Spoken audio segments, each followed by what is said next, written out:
সুবহে সাদিক থেকে সূর্য অস্তমিত হওয়া পর্যন্ত পানাহার স্ত্রী সহবাস অশ্লীল কাজ থেকে দূরে থাকতে হবে। সবাই তা করে, হালাল বিবির কাছে থাকা সত্ত্বেও হালাল বিবির কাছে কেউ যায় না। কথা বলছেন না কেন? আবার খাবার সামনে থাকলেও খাবার কেউ খায় না। থালা ভর্তি খাবার, ইফতারের পূর্ব মুহূর্তে কম না বেশি, ক্ষুধা কম না বেশি, খাবারও কত রং বেরঙের খাবার খায় এদেশের মানুষ। কয়েক আইটেমের জুস খায়, কয়েক আইটেমের ফ্রুটস খায়। কথা বলছেন না কেন?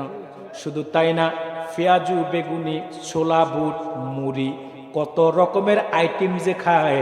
আল্লাহ দিছে রমজানকে সংযমের জন্য, আর রমজানে আমরা দিনে না খাইলেও যতক্ষণ সময় পাই অতক্ষণে জম্মের খাওয়া খাই। ঠিক না? ঠিক না? আল্লাহ দিছে রোজা সংযমের জন্য, আর আমরা দিনে তো সুযোগ নাই, রাতে যতক্ষণ সুযোগ পাই জম্মের খাওয়া খাই। এক ইফতারিতে সারা দিনে যা খাইতো না, এক ইফতারিতে তার চাইতে কয়েক গুণ বেশি খায়। ঠিক কিনা বলেন? কিন্তু আল্লাহকে ভয়টা ঠিক মতো করে যতক্ষণ পর্যন্ত সূর্য অস্তমিত হয় না। পেটে প্রচন্ড ক্ষুধা, সামনে খাবারের অভাব নাই, তারপরও দেখবেন আল্লাহর বান্দা এক ঢোক পানিও খায় না, এক লোকমা খাবারও গিলে না। এজন্যই তো আল্লাহ রোজাদারের পুরস্কারটা নিজের হাতে রাখছে। সুবহানাল্লাহ বলবেন না?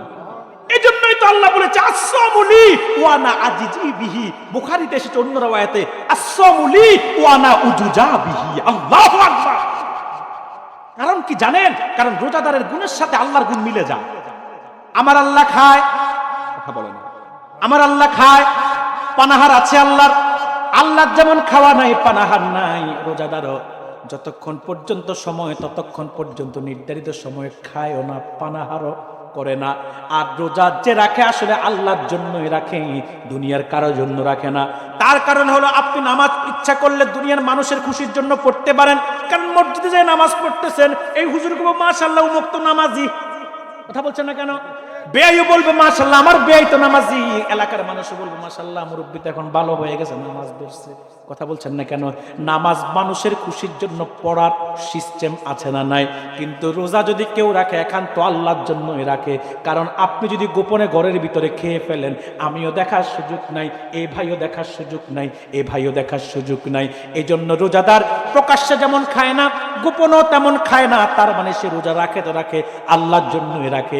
এই জন্য আল্লাহ বলে আসসামুলি ওয়া আনা আজিজি বিহি। রোজা আমার জন্য, এর প্রতিদান আমি নিজে দিব। শুধু তাই না, আসসামুলি ওয়া আনা উজুজা বিহি। রোজা আমার জন্য, এর প্রতিদান আমি নিজেই হয়ে যাব। আল্লাহু আকবার বলবেন না? রাসূল বলেছে রোজাদারের দুইটা ঈদ। কয়টা বলেন?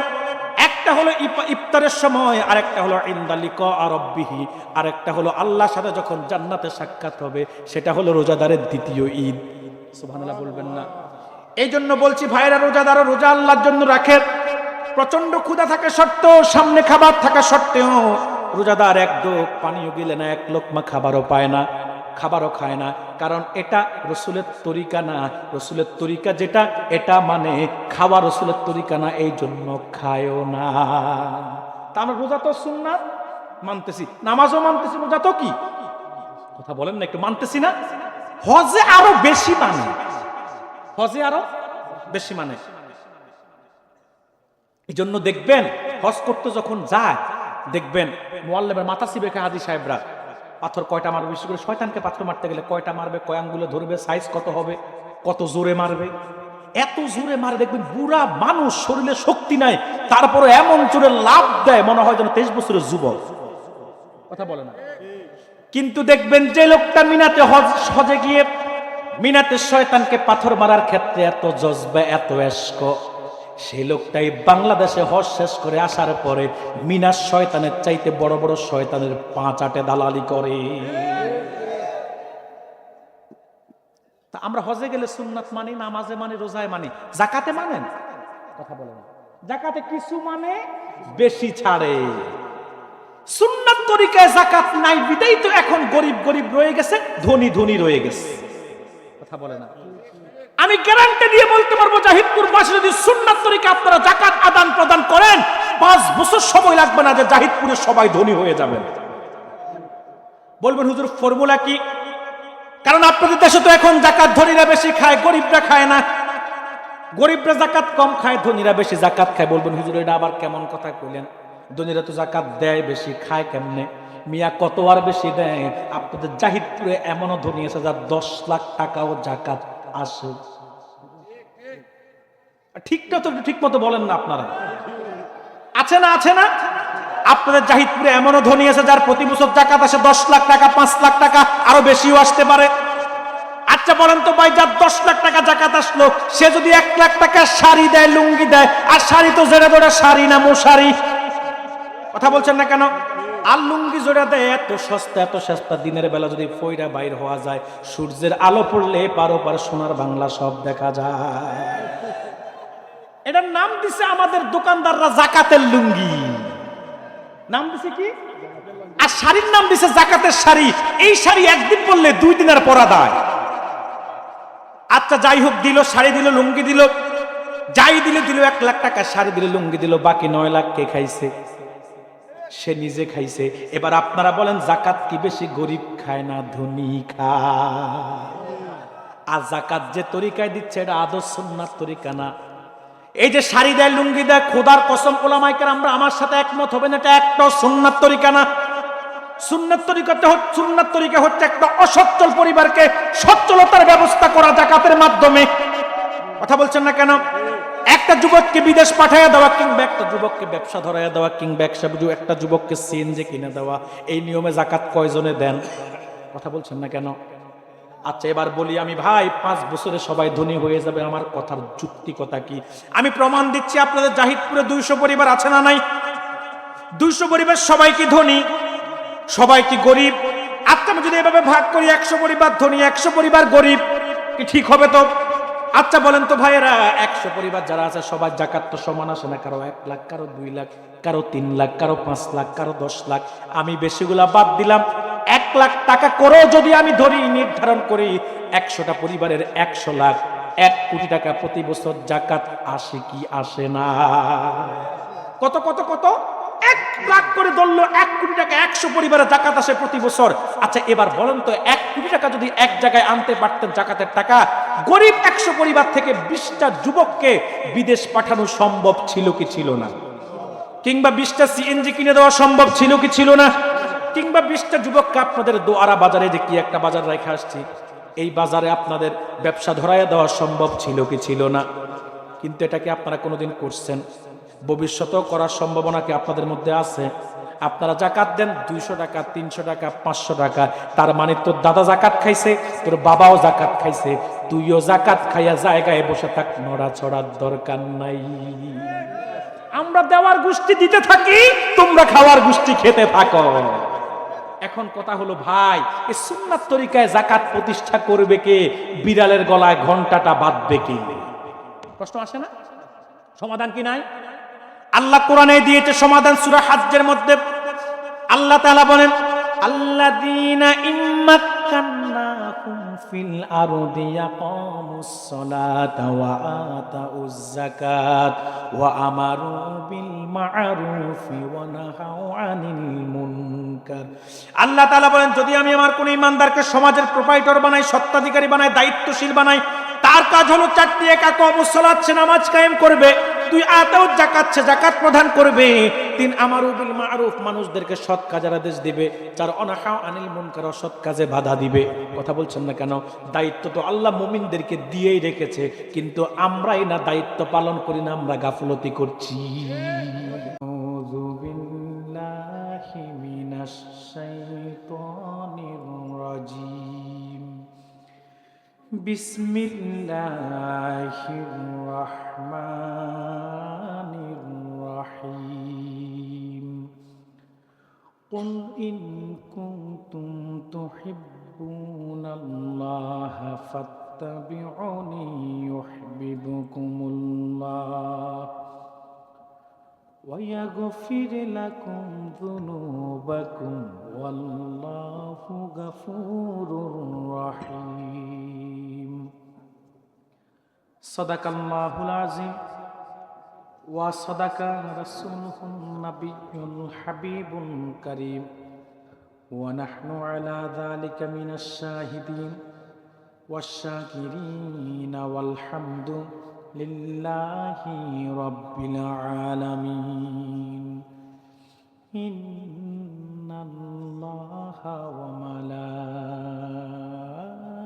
মালাইকাতাহু ইউসাল্লুনা আলান নবী ইয়া আইয়ুহাল্লাযীনা আমানু সাল্লু আলাইহি ওয়া সাল্লিমু তাসলিমা। আল্লাহুম্মা সাল্লি আলা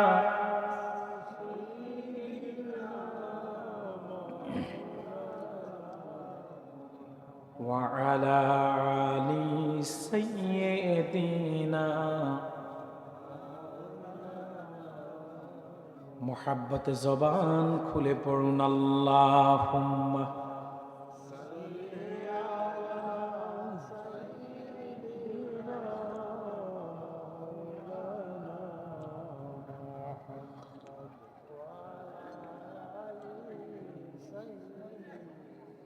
मौलाना हबीबे खुदा है आप जनाबे हुजूर मोहब्बते वही है अर्शे खुदा की नूर। अल्लाहुम्मा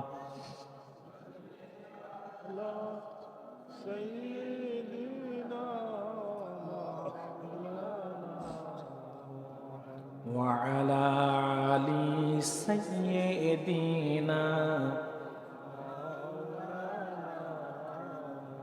بلغ العلا بكماله كشف الدجى بجماله حسنت جميع خصاله صلوا عليه।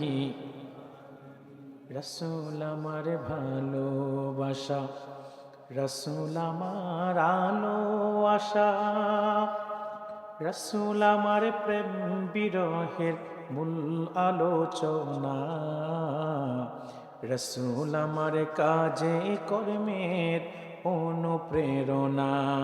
বালাগাল উলা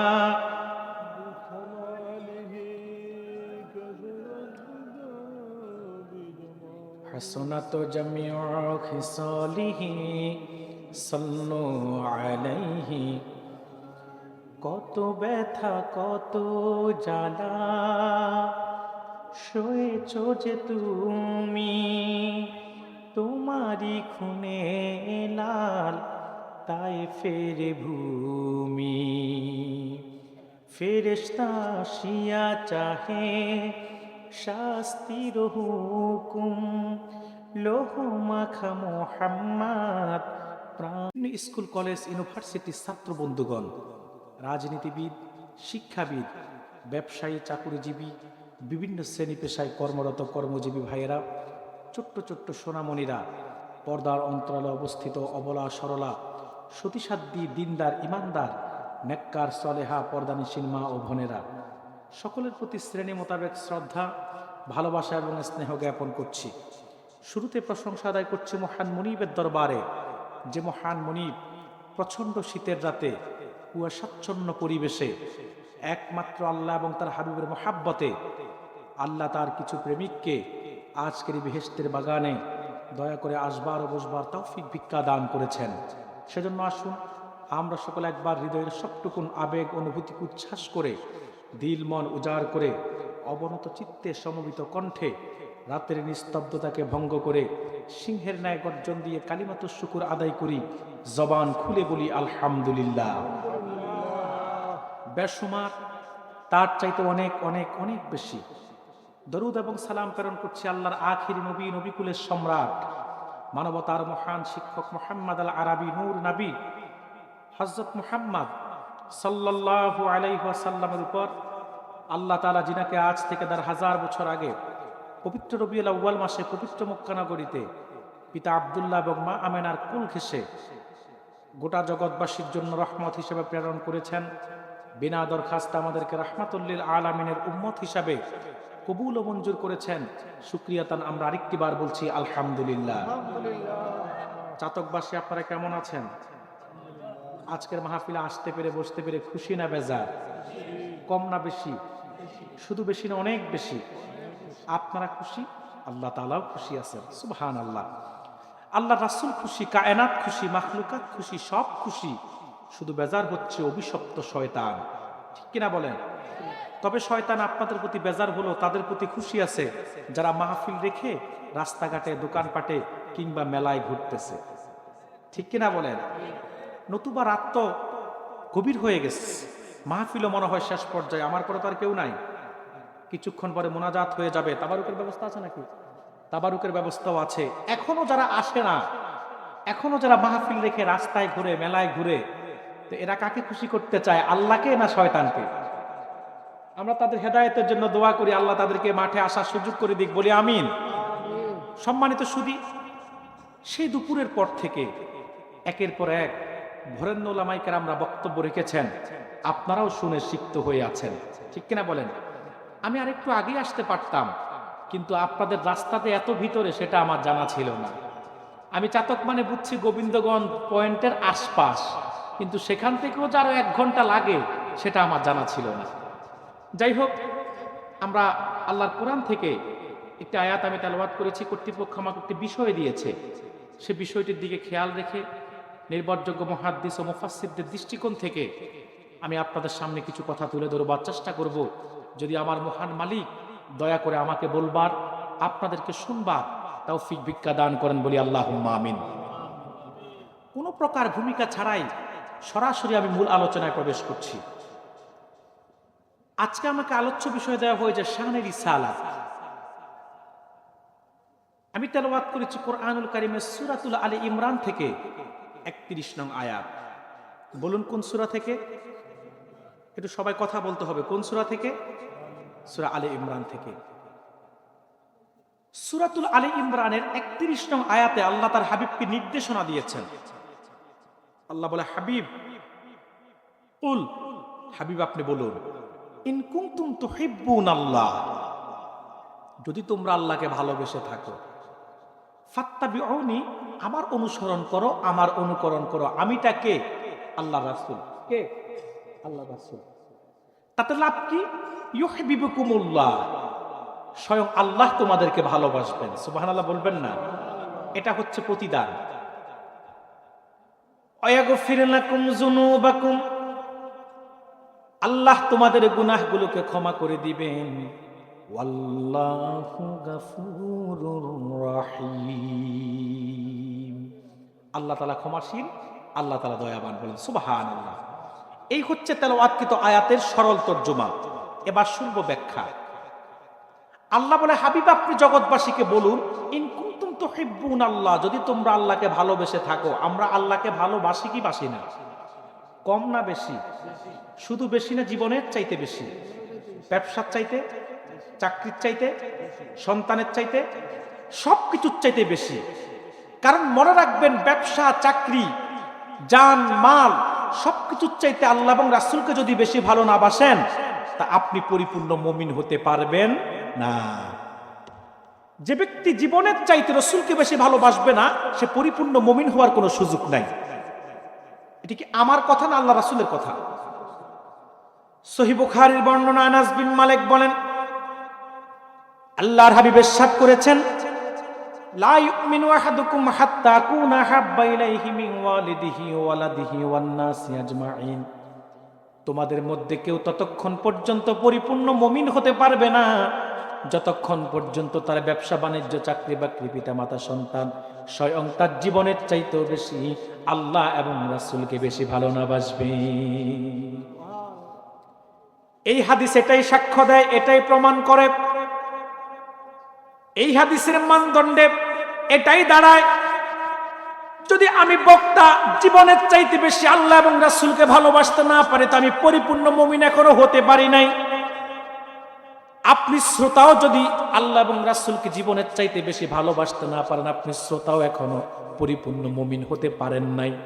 কথা বলছেন না কেন? আপনি তো পরের কথা, হাদিস সাক্ষী। হযরত ওমরের মতো ব্যক্তি এই জায়গায় এসে আটকা পড়েছে। সহিহ বুখারীতে হাদিস এসেছে, হাদিসটা মুসলিমে এসেছে। আব্দুল্লাহ ইবনে হিশাম বলেন, একদিন হযরত ওমর আল্লাহর হাবিবের সাথে হাঁটছেন, রাসূলুল্লাহ নূরের হাত মুবারক হযরত ওমরের হাতে ছিল। হযরত ওমর আল্লাহর হাবিবকে ডাক দিয়ে বলে, হুজুর, আমি আমার ব্যবসা বাণিজ্য, পিতামাতা, সন্তান সবকিছুর চাইতে আপনি রাসূলকে বেশি ভালোবাসি, আল্লাহকে বেশি ভালোবাসি। তবে হুজুর, আপনার চাইতে, আল্লাহর চাইতে আমি আমার জানটাকে বেশি ভালোবাসি। কার কথা? ওমরের কথা। আল্লাহর হাবিব বলল, ওমর শোনো, এখনো তুমি পরিপূর্ণ মুমিন হতে পারো নাই। লা ইউমিনু আহাদুকুম হাত্তা আকুনা আহাব্বা ইলাইহি মিন নাফসি। ইকুটা বাদ দিতে হবে, ইকু পুরা বাদ দেন। ততক্ষণ পর্যন্ত কোনো ব্যক্তি পরিপূর্ণ মুমিন হতে পারবে না যতক্ষণ পর্যন্ত তার জীবনের চাইতে আল্লাহ এবং রাসূলকে বেশি ভালো না বাসবে। এবার ওমর নিজে নিজে একটু ধ্যান করলেন, চিন্তা করলেন, আমি রাসূলের সাথে কোনো একটা যুদ্ধের ময়দানে গেলাম, সশস্ত্র অবস্থায় রাসূলকে চতুর্দিক থেকে কাফেররা ঘেরাও করে ফেলেছে, আমি আর রাসূল ছাড়া কেউ নাই, শত্রুরা সশস্ত্র অবস্থায় ঘেরাও করে ফেলেছে, আমি ওমর এখন কি করব? আমি কি আমার জান নিয়ে পালিয়ে যাব, নাকি আমার জীবনের বিনিময় হলো আল্লাহর হাবিবকে আমি কাফেরদের থেকে রক্ষা করব? সুবহানাল্লাহ কি বলতে মন চায় না আপনাদের? ওমর নিজে নিজে নিজেকে নিজে ওমর প্রশ্ন করে, নিজে নিজে একটু ধ্যান করতেছে, আমি কি করব এই মুহূর্তে। ওমরের মন ওমরকে সায় দেয়, ওমরের মন ওমরকে সাড়া দেয়। রে ওমর, যদি এমন সিচুয়েশনে পড়ে যাও, জীবনের বিনিময় হলো ওমর আল্লাহর রাসূলকে হেফাজত করবে, আল্লাহর রাসূলকে রক্ষা করবে। সুবহানাল্লাহ বলবেন না? এবার ওমর আর বুঝতে বাকি নাই, ওমর যে জীবনের চাইতে রাসূলকে বেশি ভালোবাসে। ওমর বলল, হুজুর, এখন থেকে আমি ওমর আমার জীবনের চাইতে আপনি রাসূলকে বেশি ভালোবাসি। রাসূল বলল, আল-আন ইয়া ওমর, ওমর এখন তুমি পরিপূর্ণ মুমিন হতে পেরেছো। বলেন সুবহানাল্লাহ। জাহিদপুরের ভাইয়েরা, বাবাজিরা, আপনাদের কাছে এবার চিন্তার খোরাক দি। ওমরের মতো ব্যক্তি যদি এই জায়গায় এসে আটকা পড়ে যায়, আমার আপনার কি হবে? আমাদের কাছে তো এখনো নিজের জান বেশি প্রিয় আল্লাহ এবং রাসূলের চাইতে, আমাদের কাছে তো এখনো ব্যবসা প্রিয়, চাকরি প্রিয়। কথা বলছেন না কেন? কত মানুষ এখনো আছে ব্যবসা ঠিক রাখতে গিয়ে আল্লাহ এবং রাসূলের বিরুদ্ধে অবস্থান নেয়, চাকরি ঠিক রাখতে গিয়ে, ধান্দাবাজি ঠিক রাখতে গিয়ে, নিজের স্বার্থ হাসিল করতে গিয়ে আল্লাহ এবং রাসূলের বিরুদ্ধে অবস্থান নেয়, আজমতে মুস্তাফার শানে বেয়াদবি করে, এশকে মুহাব্বতের বিরুদ্ধে কথা বলে, রাসূলুল্লাহ শানের খেলাফ শানিত বক্তব্য দেয়। এমন লোকই বাংলাদেশে আছে না নাই? ওমরের মতো ব্যক্তি যদি আটকা পড়ে যায়, ওমর তো সাধারণ কেউ ছিল না, আমি আপনি সাধারণ। কথা বলে না? আমার আলোচনা বুঝতেছেন? আমি আপনি সাধারণ। একটু চিন্তা করেন, ওমরের মতো ব্যক্তি যদি এই ক্ষেত্রে আটকা পড়ে যায়, আমার আপনার কি হবে? ওমর তো সাধারণ ছিলেন না, ওমর তো অসাধারণ ছিলেন। যেই ওমর রাস্তা দিয়ে হাঁটলে 40 দিন শয়তান সে রাস্তায় যেত না। কথা বলছেন না কেন? শুধু তাই না, ওমর ইসলাম গ্রহণের পরে আল্লাহর হাবিবকে প্রশ্ন করে, আপনারা জানেন কিনা আমি জানি না, ওমর ইসলাম গ্রহণ করেছিল পাহাড়ের পাদদেশে। কোথায়? পাহাড়ের পাদদেশে। পাহাড়ের পাদদেশে ওমর ইসলাম গ্রহণ করেছিল। ইসলাম গ্রহণের পর ওমর আল্লাহর হাবিবকে বলে, হুজুর, আপনি নবী কি সত্য নবী না? রাসূল বলল, হ্যাঁ আমি সত্য নবী। এবার ওমর বলে, হুজুর, আপনি যে দিনের দাওয়াত দেন এটা কি সত্য দিন না? হুজুর বলল, হ্যাঁ সত্য দিন। ওমর বলল, হুজুর, আপনি যদি সত্য নবী হন আর আপনি যে দিনের দাওয়াত দেন এটা যদি সত্য দিন হয়, তাহলে ইসলামের দাওয়াত কেন হবে গোপনে? আজ থেকে ইসলামের দাওয়াত দিতে হবে প্রকাশ্যে। যেই ওমর রাস্তা দিয়ে হাঁটলে 40 দিন শয়তান সে রাস্তা দিয়ে যেত না। যেই ওমরের ব্যাপারে রাসূল বলেছে, প্রত্যেক নবীর একজন মুহাদ্দিস থাকে যার সিদ্ধান্তের পক্ষে আল্লাহ ওহী পাঠান। আমার মুহাদ্দিস হচ্ছে হযরত ওমর, যার সিদ্ধান্তের পক্ষে একটা না, দুইটা না, 22টা কোরআনের আয়াত নাজিল হয়েছে, জিবরিল 22 বার ওহী নিয়ে এসেছেন। আমার মুহাদ্দিস হচ্ছে হযরত ওমর, যার ব্যাপারে রাসূল বলেছে, আমি মুহাম্মদ সাল্লাল্লাহু আলাইহি সাল্লামকে প্রেরণ করে আল্লাহ তাআলা নবুয়তের রিসালাতের দরজা চিরতরে বন্ধ করে দিয়েছেন। আমার পরে আর কোন নবী নাই, আর কোন রাসূল নাই। যদি আল্লাহ আমার পরে কাউকে নবী বানাতো লাকানা ওমর, সে হতো ওমর। কথা বলছেন না কেন? প্রভু তুমি বলেছো রাসূল দেবে না, বলনি দেবে না ওমর, বলনি দেবে না হামজা তারিখ, খালিদ বিজয়ী সমর। তো যেই ওমরের ব্যাপারে রাসূলুল্লাহ তো ভবিষ্যৎবাণী করেছে, যেই ওমর আমার আপনার মতো সাধারণ ছিলেন না, সেই ওমর যদি এই ক্ষেত্রে এসে আটকা যায়, আল্লাহ এবং হাবিবের ভালোবাসার ক্ষেত্রে এসে, আমার আপনার অবস্থা কোথায় চিন্তা করার দরকার আছে না নাই? এই জন্য ভালোবাসবো জীবনের চাইতে আল্লাহ এবং রাসূলকে। রাজি আছে তো ইনশাল্লাহ? সবাই রাজি আছে তো ইনশাল্লাহ? জান চলে যাবে, মাল চলে যাবে, তারপরেও রাসূলকে ভালোবাসা বন্ধ হবে না। কথা বলছেন না কেন? জান চলে যাবে, মাল চলে যাবে, ব্যবসা চলে যাবে, চাকরি চলে যাবে, পদ পদবি হারিয়ে যাবে, কিন্তু তারপরেও নবীর প্রেম অন্তর থেকে হারানো যাবে না, আল্লাহর ভালোবাসা অন্তর থেকে হারানো যাবে না। ইমানের সাথে সবকিছু বিসর্জন দিতে পারবো, কিন্তু ইমান বিসর্জন দিতে আমরা পারবো না। তাহলেই প্রমাণ হবে আপনি আল্লাহ এবং রাসূলকে জীবনের চাইতে বেশি ভালোবাসেন, কারণ আল্লাহর হাবিবের সাহাবীরা এটাই করেছেন। কথা বলেন না কেন? আল্লাহর হাবিবের সাহাবায়ে কেরাম সন্তানের চাইতে রাসূলকে বেশি ভালোবেসেছেন, আল্লাহকে বেশি ভালোবেসেছেন। আল্লাহর হাবিবের সাহাবায়ে কেরাম পিতামাতার চাইতে আল্লাহ এবং রাসূলকে বেশি ভালোবেসেছেন, ব্যবসার চাইতে বেশি বেসেছেন, বাড়ি গাড়ি চাকরি বাকরি পদ পদবীর চাইতে আল্লাহ এবং রাসূলকে বেশি ভালোবেসেছেন। এই জন্যই তো বাবার বিরুদ্ধে সন্তান দাঁড়িয়েছেন, সন্তানের বিরুদ্ধে বাবা দাঁড়িয়েছেন, কিন্তু আল্লাহ এবং রাসূলের মহাব্বত অন্তর থেকে ছাড়েন নাই। হাদিস সাক্ষী ইসলামের প্রথম যুদ্ধ হচ্ছে বদর যুদ্ধ। কোন যুদ্ধ? বদর যুদ্ধ। এটি হচ্ছে ইসলামের প্রথম যুদ্ধ। বদর যুদ্ধটা এমন এক যুদ্ধ যেখানে সব আত্মীয় স্বজন, এ পক্ষ ও পক্ষ দুই পক্ষে সব কি আত্মীয় স্বজন, চাচার বিরুদ্ধে ভাতিজা, বাপের বিরুদ্ধে সন্তান, ভাইয়ের বিরুদ্ধে ভাই। ঠিক আবু উবাইদা ইবনুল জাররাহ, তার বিরুদ্ধেই ছিল তার পিতা। আবু উবাইদা ছিল আল্লাহর হাবিবের পক্ষে, তার পিতা ছিল আবু জাহেলের পক্ষে। বদরের ময়দানে আবু উবাইদার বাবা শুধু রাসূলকে হত্যা করতে যায়, আল্লাহর হাবিবকে শহীদ করতে যায়। নাঙ্গা তরবারি নিয়ে যখন আবু উবাইদার বাবা আল্লাহর হাবিবকে শহীদ করতে যায়, আবু উবাইদা বাধা দেন। আবার দ্বিতীয়বার যখন চেষ্টা করেন, দ্বিতীয়বারও তিনি বাধা দেন। কিন্তু আবু উবাইদার বাবা মানতে রাজি না, সে আল্লাহর হাবিবকে শহীদ করার জন্য বারবার চেষ্টা করছে। তৃতীয়বার আবার যখন আবু উবাইদার বাবা নাঙ্গা তরবারি নিয়ে আল্লাহর হাবিবকে শহীদ করতে গিয়েছে, এবার বলেন তো, বাবার হাতে যেমন তরবারি আছে, সন্তানের হাতেও আছে না নাই? কথা বলছেন না কেন? আছে না নাই? আবু উবাইদা এবার আর সহ্য করতে পারলেন না, ধৈর্য ধরতে পারলেন না। বাবা যে এমন করছে, এই মায়াটা আর কাজে করলো না, নিজের তরবারিকে কোষমুক্ত করলেন। এবার আর বাবাকে বাধা দিলেন না, নিজের তরবারি দিয়ে রাসূলের মহাব্বতে বাবার মাথাটা দেহ থেকে আলাদা করে দিলে। আল্লাহু আকবার বলবেন না? কি একটা অবস্থা! আপনার আওয়াজ নাই কেন? আমার শ্রোতা তো অ্যাক্টিভ থাকে। আমি বলার আগে আমার শ্রোতা বলে, কিন্তু জাহিদপুরে কি প্রত্যন্ত অঞ্চলবিদে আপনাদের এত ব্যাটারি চার্জ কম নাকি? সব হুজুর ওয়াজ শুনতে শুনতে শেষ করে ফেলছেন। আমার জন্য কিছু রাখেন নাই? একটু বইলেন। ঠান্ডা না? আহারে, মুমিন কি ঠান্ডায় কি আবার জিমে যায় নাকি? একটু বইলেন। বলবেন না? পারবেন না? আপনারা জিমালে কিন্তু আমিও জিমাবো। কথা বলে না। আপনারা ঠান্ডা হয়ে গেলে তা আমিও তালে চালাবো। আর যদি আপনারা যদি স্বতঃস্ফূর্ত থাকেন, তা আমিও কিছু কথা বলবো, যা বলা সব বলবো। কথা বলেন না কেন? আমার ভাইয়েরা, আবু উবাইদা তার নাঙ্গা তরবারি দিয়ে বাবার মাথাটাকে দেহ থেকে আলাদা করে দিলেন। কার মহাব্বতে? আল্লাহ এবং রাসূলের মহাব্বতে। ঠিক বদরের ময়দানে হযরত আবু বকর এবং তার কলিজার টুকরা সন্তান আব্দুর রহমানও ছিল দুই পক্ষে। আবু বকর ছিল আল্লাহর হাবিবের পক্ষে, আব্দুর রহমান ছিল আবু জাহেলের পক্ষে। কারণ বদর যুদ্ধ যখন হয়েছিল তখন আবু বকর আর ছেলে আব্দুর রহমান ইসলাম গ্রহণ করেন নাই।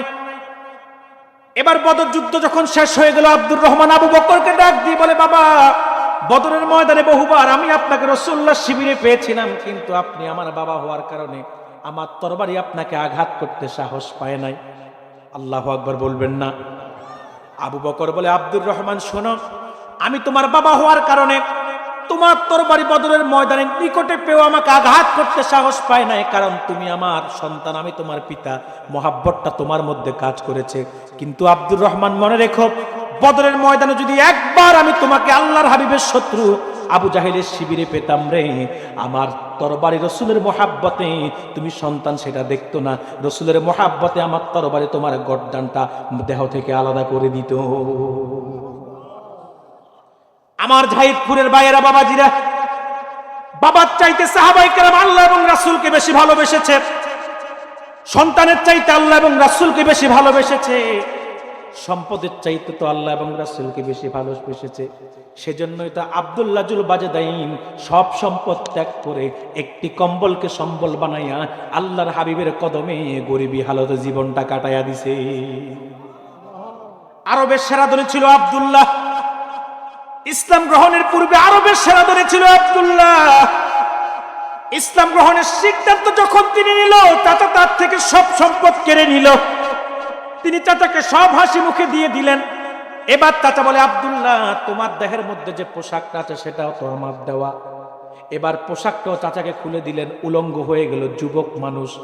মায়ের সামনে গিয়ে দাঁড়ালো মা, যুবক ছেলেকে উলঙ্গ দেখে চক্ষুটাকে নত করলো, আর পুরাতন একটা কম্বল ছিল কাছে, এটাকে ছুঁড়ে মেরে দিল। এই পুরাতন কম্বলটাকে দেহের মধ্যে আবৃত করে হযরতে আব্দুল্লাহ দরবারে নববীতে হাজির হয়ে গেল। অথচ ছিল আরবের সেরা ধনী। বলেন কি ছিল? আরবের সেরা ধনী ছিল, কিন্তু ইসলাম গ্রহণের জন্য, আল্লাহ হাবিবের কদম পাওয়ার জন্য সব সম্পদকে ত্যাগ করলেন হাসি মুখে। একটা পুরাতন কম্বল মায়ের দেওয়া, এই পুরাতন একটা কম্বলটাকে সম্বল বানাই রাসূলের কদমে আসতেন। একটা সম্বলই আছে, আর কিচ্ছু নাই আব্দুল্লাহ। তাবুকের ময়দানে আল্লাহর হাবিবের সঙ্গে জিহাদে গেলেন। আল্লাহর হাবিবের কাছে আব্দুল্লাহ গিয়ে দোয়া চায়, ইয়া রাসূলুল্লাহ, ইয়া হাবিবাল্লাহ, হুজুর আপনি আল্লাহর কাছে দোয়া করুন, হুজুর আপনি আল্লাহর কাছে দোয়া করুন যেন আল্লাহ আমাকে শহীদ মৃত্যু দান করে। রাসূল দোয়া করলেন উল্টা। আব্দুল্লাহ দোয়া চাইলো শাহাদাতের মৃত্যু, শাহাদাতের তামান্না নিয়ে রাসূলের কাছে আব্দুল্লাহ গেল, কিন্তু রাসূল উল্টা দোয়া করলো। হুজুর বলল, আল্লাহ আমার আব্দুল্লাহর জন্য, আমার কাফেরদের জন্য আমার আব্দুল্লাহর রক্তকে আমি হারাম করে দিলাম। আব্দুল্লাহ দোয়া চাইলো, হুজুর দোয়া করেন যেন আল্লাহ তাআলা আমাকে কি দান করে? শহীদ মৃত্যু দান করে। হুজুর দোয়া করেন আল্লাহ যেন আমাকে শহীদ মৃত্যু দান করে, কিন্তু হুজুর দোয়া করলো উল্টা। হুজুর বলল, আল্লাহ কাফেরদের জন্য আব্দুল্লাহর রক্তকে আমি হারাম করে দিলাম। আল্লাহু আকবার বলবেন না? আব্দুল্লাহর মনটা বেজার হয়ে গেল। তাবুতে ফিরে আসলো আব্দুল্লাহ। ওই দিন বৃষ্টি হলো তাবুকের ময়দানে, আব্দুল্লাহ বৃষ্টিতে ভিজলো। আব্দুল্লাহ জ্বর আসলো রাতের বেলা, আব্দুল্লাহ আর বেঁচে নাই, দুনিয়া থেকে বিদায় নিল। মনে রাখবেন, জিহাদের ময়দানে গিয়ে জ্বরে মারা গেল সেই শহীদ। আব্দুল্লাহর জন্য দোয়া কবুল হয়েছে, কিন্তু সিস্টেমটা শুধু রাসূল চেঞ্জ করাইছে, কাফেরদের মাধ্যমে হয় নাই। কাফেরদের জন্য আব্দুল্লাহর রক্তকে আল্লাহর কাছে দোয়া করে হুজুর হারাম করেছে, কিন্তু শহীদের যে ইচ্ছা ছিল সেটা কবুল হয়েছে। এবার সাহাবায়ে কেরাম যখন খবর পৌঁছালো, আল্লাহর হাবিব বলল, আব্দুল্লাহকে গোসল দাও, কাফন পরিধান করাও। আব্দুল্লাহকে গোসল দিল, কাফন পরিধান করাতে যখন গেল, কাফন পরিধান করানোর মতো কাপড় নাই, কাফন পরিধান করানোর মতো কাপড় নাই, আব্দুল্লাহকে পরিধান করানোর মতো কাপড় নাই, আছে শুধু একটা পুরাতন কম্বল। আল্লাহর হাবিবের কাছে গিয়ে বলল, হুজুর বলল কম্বলটা দিয়ে কাফন দিয়ে দাও। সাহাবায়ে কেরাম বলে, হুজুর আরবের সেরা ধনী ছিল আব্দুল্লাহ, কিন্তু আজকে তার কাফন দেওয়ার মতো কিছু নাই। যেই কম্বলের কথা বলছেন এটা দিয়ে তার মাথা ডাকলে পা খালি হয়ে যায়, পা ডাকলে মাথা খালি হয়ে যায়। রাসূল বলল, কম্বল দিয়ে আব্দুল্লাহর মাথা ঢেকে দাও, আর আরবে একটা ইটখিল ঘাস আছে সেটা দিয়ে আব্দুল্লাহর পা ঢেকে দাও। আমি যেটা বুঝাতে চেয়েছিলাম, সাহাবায়ে কেরাম সম্পদ ত্যাগ করেছে, কিন্তু আল্লাহ এবং রাসূলের ভালোবাসা ত্যাগ করেন নাই। সাহাবায়ে কেরাম বাবার চাইতো রাসূলকে বেশি ভালোবেসেছে, সন্তানের চাইতো রাসূলকে বেশি ভালোবেসেছে। শুধু তাই না, সাহাবায়ে কেরাম মাতৃভূমি পর্যন্ত ত্যাগ করেছেন। আপনারা তো মনে করেন শুধু নবুয়তের 13তম বছরে হিজরত করেছেন না, তার আগেও কিন্তু সাহাবায়ে কেরাম হিজরত করেছেন। ইসলামের প্রাথমিক যুগে নবুয়তের 5ম বছর পর্যন্ত 1 থেকে 5ম সাহাবীর সংখ্যা ছিল 140 জন। এই 140 জনের মধ্যে 2 দফে নবুয়তের 5ম বছরে প্রথমে 15 জন, তারপরে 81 জন, মোট তারপরে 86 জন, মোট 101 জন আবিসিনিয়ায় হিজরত করে চলে গেছে। কাফেরদের জ্বালায় থাকতে পারে না, কাফেরদের অবহেলায় থাকতে পারে না, কাফেরদের নির্যাতনে থাকতে পারে না। আল্লাহর হাবিবের কাছে যখন এসে বলল, রাসূল বলল, চলে যাও আবিসিনিয়ায়, বাদশা নাজ্জাশী খুব ভালো মানুষ। একজন নয়, 2 জন নয়, 140 জন সাহাবীর মধ্যে 101 জনই হিজরত করে আবিসিনিয়ায় চলে গেল। আর 13তম বছরে তো কয়েকজন ছাড়া বাকি সবাই মাতৃভূমি ছেড়ে দিল। নির্যাতন সহ্য করেছে, নিপীড়ন সহ্য করেছে, তারপরও সাহাবায়ে কেরাম রাসূলের কদম ছাড়েন নাই, রাসূলের ভালোবাসা অন্তর থেকে দূরে সরায় নাই, আল্লাহর ভালোবাসা অন্তর থেকে দূরে সরায় নাই। হাদিস সাক্ষী হযরত বেলালের নাম কে না শুনেছেন? কথা বলছেন না কেন? হযরত বেলালের নাম কে না শুনেছেন? বেলাল একেবারে গরিব একজন সাহাবী ছিল। পরার মতো ভালো কোনো পোশাক ছিল না, চলার মতো কোনো দামি বাহন ছিল না, থাকার মতো দামি কোনো তার ঘরও ছিল না, ছিল নিগ্র কালো একজন সাহাবী। এত গরিব ছিল বেলাল, এত গরিব ছিল বেলাল, টাকার অভাবে বেলাল বিয়েটা পর্যন্ত বেলাল করতে পারেন নাই। উমাইয়ার গোলাম ছিল বেলাল। আল্লাহর হাবিবকে যখন বেলাল অনেক বেশি ভালোবাসে, উমাইয়া এটা বরদাস্ত করতে পারল না। উমাইয়া বলল, বেলাল রে, মুহাম্মদের প্রেম অন্তর থেকে দূরে সরিয়ে দাও। বেলাল বলল, উমাইয়া এটা কোনোভাবেই সম্ভব নয়। এবার উমাইয়া হযরত বেলালের মাথার মধ্যে আরো একটা বিষাক্ত কাঁটাযুক্ত গাছ আছে, ভাবলা গাছ। ভাবলা গাছের বিষাক্ত কাঁটা উমাইয়া বেলালের মাথার মধ্যে গাড়ি দিয়েছে। তারপরও বেলাল ঈমান ছাড়ে না, আল্লাহ এবং রাসূলের ভালোবাসা থেকে দূরে সরে না। এবার উমাইয়া বেলালকে মরুভূমির উত্তপ্ত বাড়ির মধ্যে ঘোড়ার সাথে বেঁধে টানতে লাগলো। ও জাহিদপুরের ভাইয়ারা, বাবাজিরা, আমি আপনি হইলে হয়তো এই পর্যায়ে এসে ঈমান ছেড়ে দিতাম, আল্লাহ এবং রাসূলের ভালোবাসা অন্তর থেকে ছেড়ে দিতাম। কিন্তু বেলাল কত শক্ত জবাব দিয়েছে, সেখান থেকে একটু শিক্ষা গ্রহণ করেন। বেলাল কত কঠিন জবাব দিয়েছে। বেলাল বলে, রে উমাইয়া শোনো, আমি তোমার কেনা গোলাম, আমার দেহটা তোমার কেনা, যা ইচ্ছা তা তুমি করতে পারো রে বেলাল, সেই ক্ষমতা তোমার আছে। কিন্তু রে বেলাল মনে রাখ, এই যে উমাইয়া, যা ইচ্ছা তুমি করতে পারো সেই ক্ষমতা তোমার আছে, কিন্তু উমাইয়া মনে রেখো, আমার দেহের মালিক যদিও তুমি, আমার মনের মালিক কিন্তু তুমি না। হাজার নির্যাতন করো, আমার মন থেকে আল্লাহ এবং রাসূলের ভালোবাসা দূরে সরাতে পারবা না। একটু জোরে বলবেন না সুবহানাল্লাহ। সাহাবায়ে কেরাম জীবনের চাইতে বেশি রাসূলকে ভালোবেসেছে, সম্পদের চাইতে বেশি ভালোবেসেছে, বাবার চাইতে বেশি ভালোবেসেছে, সন্তানের চাইতে বেশি ভালোবেসেছে। রাসূলের ভালোবাসায় মাতৃভূমি পর্যন্ত সাহাবায়ে কেরাম ত্যাগ করেছে। সে দৃষ্টান্ত সাহাবায়ে কেরাম দৃষ্টান্ত রেখে গিয়েছে। আজও আপনাকে আমাকে সেই দৃষ্টান্তকে ফলো করে আল্লাহ এবং রাসূলকে জীবনের চাইতে বেশি ভালোবাসতে হবে।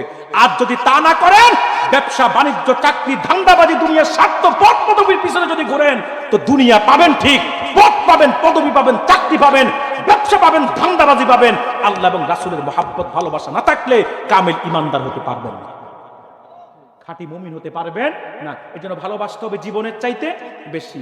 এখন ভালো যদি বাসেন, এই স্বীকৃতি গ্যারান্টি যদি দেন যে আল্লাহ এবং রাসূলকে জীবনের চাইতে বেশি ভালোবাসি, এবার আল্লাহ দায়িত্ব দিয়েছে। দায়িত্বটা কি? ইত্তেবায়ে রাসূল, রাসূলের ইত্তেবা করতে হবে। আল্লাহ বলে, ফাত্তাবিউনি, হাবিব আপনি বলে দেন, আমার অনুসরণ করো, আমার অনুকরণ করো। আমিটাকে আল্লাহ রাসূল, কে? আল্লাহ রাসূল। রাসূলের ইত্তেবাকে আল্লাহ শর্ত করে দিয়েছে, লাজিম করে দিয়েছে, আবশ্যক করে দিয়েছে। আল্লাহর হাবিবের ইত্তেবা এত আবশ্যক, এত আবশ্যক। ও জাহিদপুরের ভাইয়েরা, কোরআনটা খুললে দেখবেন যেখানে আল্লাহ নিজের আনুগত্যের কথা বলেছেন, সেখানে হাবিবের আনুগত্যের কথা বলেছেন। সুবহানাল্লাহ বলবেন না? হাদিস শরীফ খুললে দেখবেন আল্লাহর কথা যেখানে আছে, সেখানে রাসূলের কথাও আছে। সুবহানাল্লাহ বলবেন না?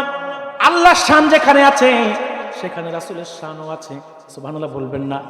যেমন কোরআনের মধ্যে আল্লাহ তাআলা বলেন জায়গায় জায়গায়, যেমন সূরা আনফালের মধ্যে আল্লাহ বলেন, ফাত্তাকুল্লাহা ওয়া আসলিহু যাতা বাইনিকুম ওয়া আতিউল্লাহা ওয়া রাসূলাহু ইন কুনতুম মুমিনিন। আল্লাহ বলে, তোমরা আল্লাহকে ভয় করো, ও আসলিহু যাতা বাইনিকুম, তোমাদের পরস্পর সম্পর্ককে সুদৃঢ় করো, মজবুত করো। ও আতিউল্লাহ ওয়া রাসূলাহু, আল্লাহ এবং রাসূলের আনুগত্য করো। ইন কুনতুম মুমিনিন, যদি তোমরা মুমিন হয়ে থাকো। একই কথা সূরা হাজাবের মধ্যে আল্লাহ তাআলা বলেছেন।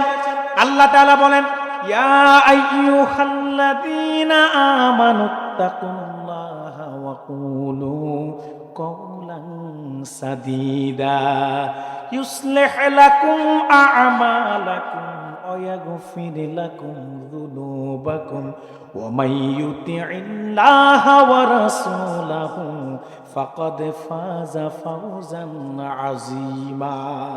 সুবহানাল্লাহ বলবেন না? আল্লাহ বলে, হে ঈমানদারগণ, তোমরা আল্লাহকে ভয় করো। ওয়া কুলু কওলান সাদীদা, আর তোমরা সিধা কথা বলো, সত্য কথা বলো, যেই কথাতে কোনো বক্রতা নাই, যেই কথাতে কোনো পাশ কাটা নাই, স্বার্থ রক্ষা নাই। তাতে লাভ কি?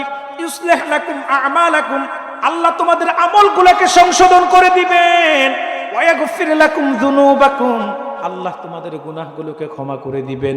ওমাইয়ুতিল্লাহ ওয়া রাসূলাহু, আল্লাহ এবং রাসূলের আনুগত্য করো, ফাকাদ ফাজা ফাওজান আযীমা, আল্লাহ তোমাদেরকে সফলতার শীর্ষ সোপান লাভ করিয়ে দিবে। ভাইরা, কোরআনে নয় শুধু হাদিসও পাবেন। সব জায়গায় যেখানে আল্লাহর কথা সেখানে রাসূলের কথা, যেখানে আল্লাহর ইত্তেবা সেখানে রাসূলের ইত্তেবার কথা, যেখানে আল্লাহর শান সেখানে রাসূলের শান। কি আকাশে কি বাতাসে, কি ধুলুকে কি ভুলুকে, কি গ্রহে কি নক্ষত্রে, কি আজানে কি ইকামতে, এমন একটা জায়গা খুঁজে পাবেন না যেখানে আল্লাহর কথা আছে আমার রাসূলের কথা নাই। কথা বলছেন না কেন? একটু জোরে বলবেন না? আজকে আপনাদের মুয়াজ্জিন মসজিদে এশারের আযান দিয়েছে কি দেয় নাই? একটু কথা বলতে কি আপনাদের কষ্ট হয় নাকি দিয়েছে কি দেয় নাই? আচ্ছা, মুয়াজ্জিন যদি বলতো শুধু আশহাদু আল্লা ইলাহা ইল্লাল্লাহ, আশহাদু আন্না মুহাম্মাদার রাসূলুল্লাহ যদি বাদ দিত, ওই মুয়াজ্জিনের চাকরি কি থাকতো না বাড়তো? কথা বলেন না কেন আপনারা? ওই মুয়াজ্জিনের চাকরি কি থাকতো না বাড়তো? ইকামতে যদি বাদ দিত, চাকরি কি থাকতো না বাড়তো? আল্লাহ জানে ইকামতে দিয়ে দিয়েছে, সংযুক্ত করে দিয়েছে বন্ধুর নাম নিজের নামের সাথে, বন্ধু স্লোগান নিজের স্লোগানের সাথে। আকাশে বলেন, বাতাসে বলেন, ধুলুকে বলেন, ভুলুকে বলেন, এমন একটা জায়গা খুঁজে পাবেন না যেখানে আল্লাহর কথা আছে রাসূলের কথা নাই, যেখানে আল্লাহ আছে যেখানে রাসূল নাই, এমন একটা জায়গা খুঁজে পাবেন না। আল্লাহর কথা যেখানে, রাসূলের কথাও সেখানে, আল্লাহর শান যেখানে, রাসূলের শানও সেখানে। সেজন্যই তো আব্দুল হক মুহাদ্দিস দেহলভী রাহমাতুল্লাহ আলাইহি মাদারিজুন নবুওয়াতের মধ্যে লেখেন, জান্নাতের প্রতিটা বৃক্ষের পাতায় পাতায় আল্লাহ তাআলা তার নামের সঙ্গে তার বন্ধুর নাম লিখে রেখেছে। হাফেজ জালালউদ্দিন সুয়ুতী খাসাইসুল কুবরার মধ্যে লেখেন, আল্লাহ জান্নাতের প্রতিটা দরজায় দরজায়, জান্নাতের প্রতিটা রুমে রুমে, দরজায় দরজায় আল্লাহ তার নামের সঙ্গে বন্ধুর নাম লিখে রেখেছেন। সুবহানাল্লাহ বলবেন না? শোনো মানো জানো কেমন আমারে নবীজি, যাহারে পাগল চন্দ্র সূর্য তারকারাজি, যাহারে পাগল চন্দ্র সূর্য তারকারাজি, আরো শুনবানি সুন্দর কাহিনী, জান্নাতেরি রোমে রোমে লেখা নবীর নাম বলো না, জান্নাতেরি রোমে রোমে লেখা নবীর নাম বলো না, রহমতে আলমে নবী নূরে মুজাসসাম, সাহাবীরা আতরে বানায় ওই নবীজির ঘাম বলো না, সাহাবীরা আতরে বানায় ওই নবীজির ঘাম। আমার ভাইয়েরা, এত ইজ্জত, এত সম্মান, এত মর্যাদা আল্লাহ তার হাবিবকে দিয়েছেন। যেখানে আল্লাহর আলোচনা সেখানে হাবিবের আলোচনা, যেখানে আল্লাহর কথা সেখানে হাবিবের কথা, যেখানে আল্লাহর শান সেখানে হাবিবের শান, যেখানে আল্লাহর আনুগত্যের কথা সেখানে রাসূলের আনুগত্যের কথা, যেখানে আল্লাহ আছে সেখানে আল্লাহ রাসূলকে সম্পৃক্ত রেখেছে। এজন্যই তো কালিমাটাই তো, কালিমার মধ্যেই তো আল্লাহ মুহাম্মাদুর রাসূলুল্লাহ লা ইলাহা ইল্লাল্লাহর সাথে এক করে দিয়েছেন। জোরে বলবেন না? দালাইলুন নবুওয়াতে হাদিস এসেছে, ফাওকাস সামাওয়াতি ওয়াস সাব'i, আরশুর রহমানের মধ্যে আল্লাহ তার নিজের নামের সঙ্গে বন্ধুর নামের সম্পৃক্ত কালিমা লিখে রেখেছেন, লা ইলাহা ইল্লাল্লাহ মুহাম্মাদুর রাসূলুল্লাহ। এখন বলেন তো ভাই, আল্লাহ লিখছে শিরিক হয় নাই, আমরা লিখলে মনে হয় শিরিক হবে? হ্যাঁ, কথা বলেন না? আল্লাহ লিখছে শিরিক হয় না, আমরা লিখলে শিরিক হবে?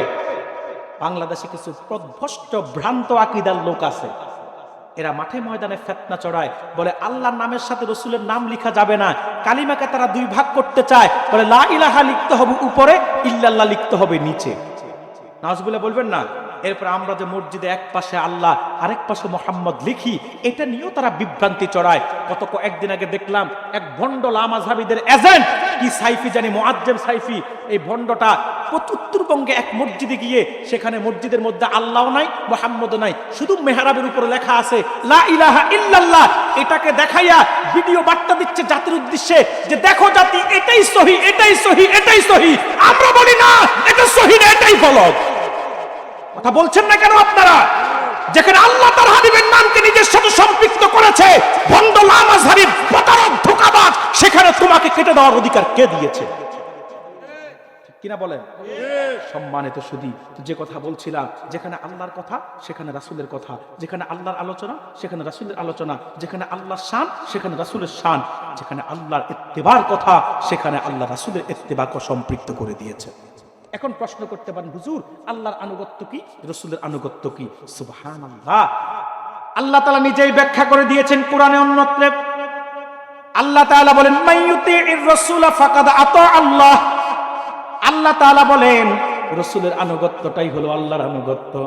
তার মানে ১৫০০ বছর আগে আল্লাহর হাবিব যে উসওয়াত, আদর্শ, সুন্নাত, তরিকা, রীতি নীতি, সিস্টেম, নিয়ম কানুন উম্মতের জন্য নির্ধারণ করে দিয়েছে, সেটার ইত্তেবা করলেই অটোমেটিক আল্লাহর ইত্তেবা হয়ে যাবে। এখন প্রশ্ন হলো আমরা করি কি না? প্রশ্ন আসে না? কথা বলে না, আমরা কি রাসূলের ইত্তেবা করি? কথা বলতে কি আপনাদের কষ্ট হয় না? এটা কোথায় আসছি আমি? একটু বলেন না জবান খুলে সবাই, ভাইয়েরা একটু বলেন না। করেন 16 আনা না 4 আনা? মোটেও না। কয় আনা করেন? 4 আনা করেন, 12 আনা ছাড়েন। কথা বলে না। 4 আনা করেন, 12 আনা ছাড়েন। সহজগুলা মানেন, কঠিনগুলা ছাড়েন। খাবার শেষে মিষ্টি খাওয়ার সুন্নাত, এটা সবাই বোঝে। কথা বলছেন না কেন? দস্তরখানে খাবার খাওয়ার সুন্নাত, এটাও বোঝে। দুপুরে খাইয়ে একটু ঘুমানো, রাতে খাইয়ে একটু হাঁটা, সুন্নাত সবাই বোঝে। নামাজে সুন্নাত মানে, রোজায় মানে, হজে মানে, যাকাতে কিছু মানে, কিন্তু বাকি জীবনের 12 আনায় কোনো সুন্নাতের খবর নাই। ঠিক না? ঠিক না? ঠিক না? দেখবেন সহজ সহজ সুন্নাতগুলা মানে। আজকে এশারে ফরজ কয় রাকাত পড়ছেন? কথা বলুন। 4 রাকাত পড়ছেন। আচ্ছা, ইমাম সাহেব যদি 3 রাকাত পড়ায় তো মানতেন? বাঙালি তো 1 রাকাত কম হবে এটা মানতো না। কমের পক্ষে বাঙালি জীবনও নাই। তো 5 রাকাত পড়াইলে? কথা বলেন না একটু। 5 রাকাত পড়াইলে মানতেন? কারণ এখন তো 1 রাকাত বেশি হয়েছে, তা তো মানবেন না। কথা বলেন না। আচ্ছা, আপনাদের এলাকার ইমামকে বাদ রাখলাম, আমি পড়াইলে মানবেন? আমি পড়াইলে মানতেন না? আমি তো বিদেশি মানুষ, দূরের মানুষ। হ্যাঁ, আচ্ছা, আমিও দূরের হইলেও তো আপনাদের বাংলাদেশেরই হুজুর, আমি হয়তো বিভাগের বেশ কম। আচ্ছা বলেন তো, যদি কাবা শরীফের ইমাম আব্দুর রহমান সুদাই সাইসা যদি আপনাদের জাহিদপুরে আজকে এশারের ফরজ 5 রাকাত পড়ায়, মানবেন? লোকমা দিবেননি কেন? কারণ রাসূল বলেছে, সাল্লু কামা রাআইতুমুনি উসাল্লি। উম্মত নামাজ পড়ো এমন ভাবে যেভাবে আমি রাসূল নামাজ পড়েছি। এশারের ফরজ রাসূল নির্ধারণ করেছে 4 রাকাত। কাবার ইমাম আয়েশাও যদি 1 রাকাত কমায় কিংবা বাড়ায়, মানি না, মানবো না, মানার সুযোগও নাই। তার মানে নামাজে আমরা রাসূলের সুন্নাত মানতেছি, তরিকা।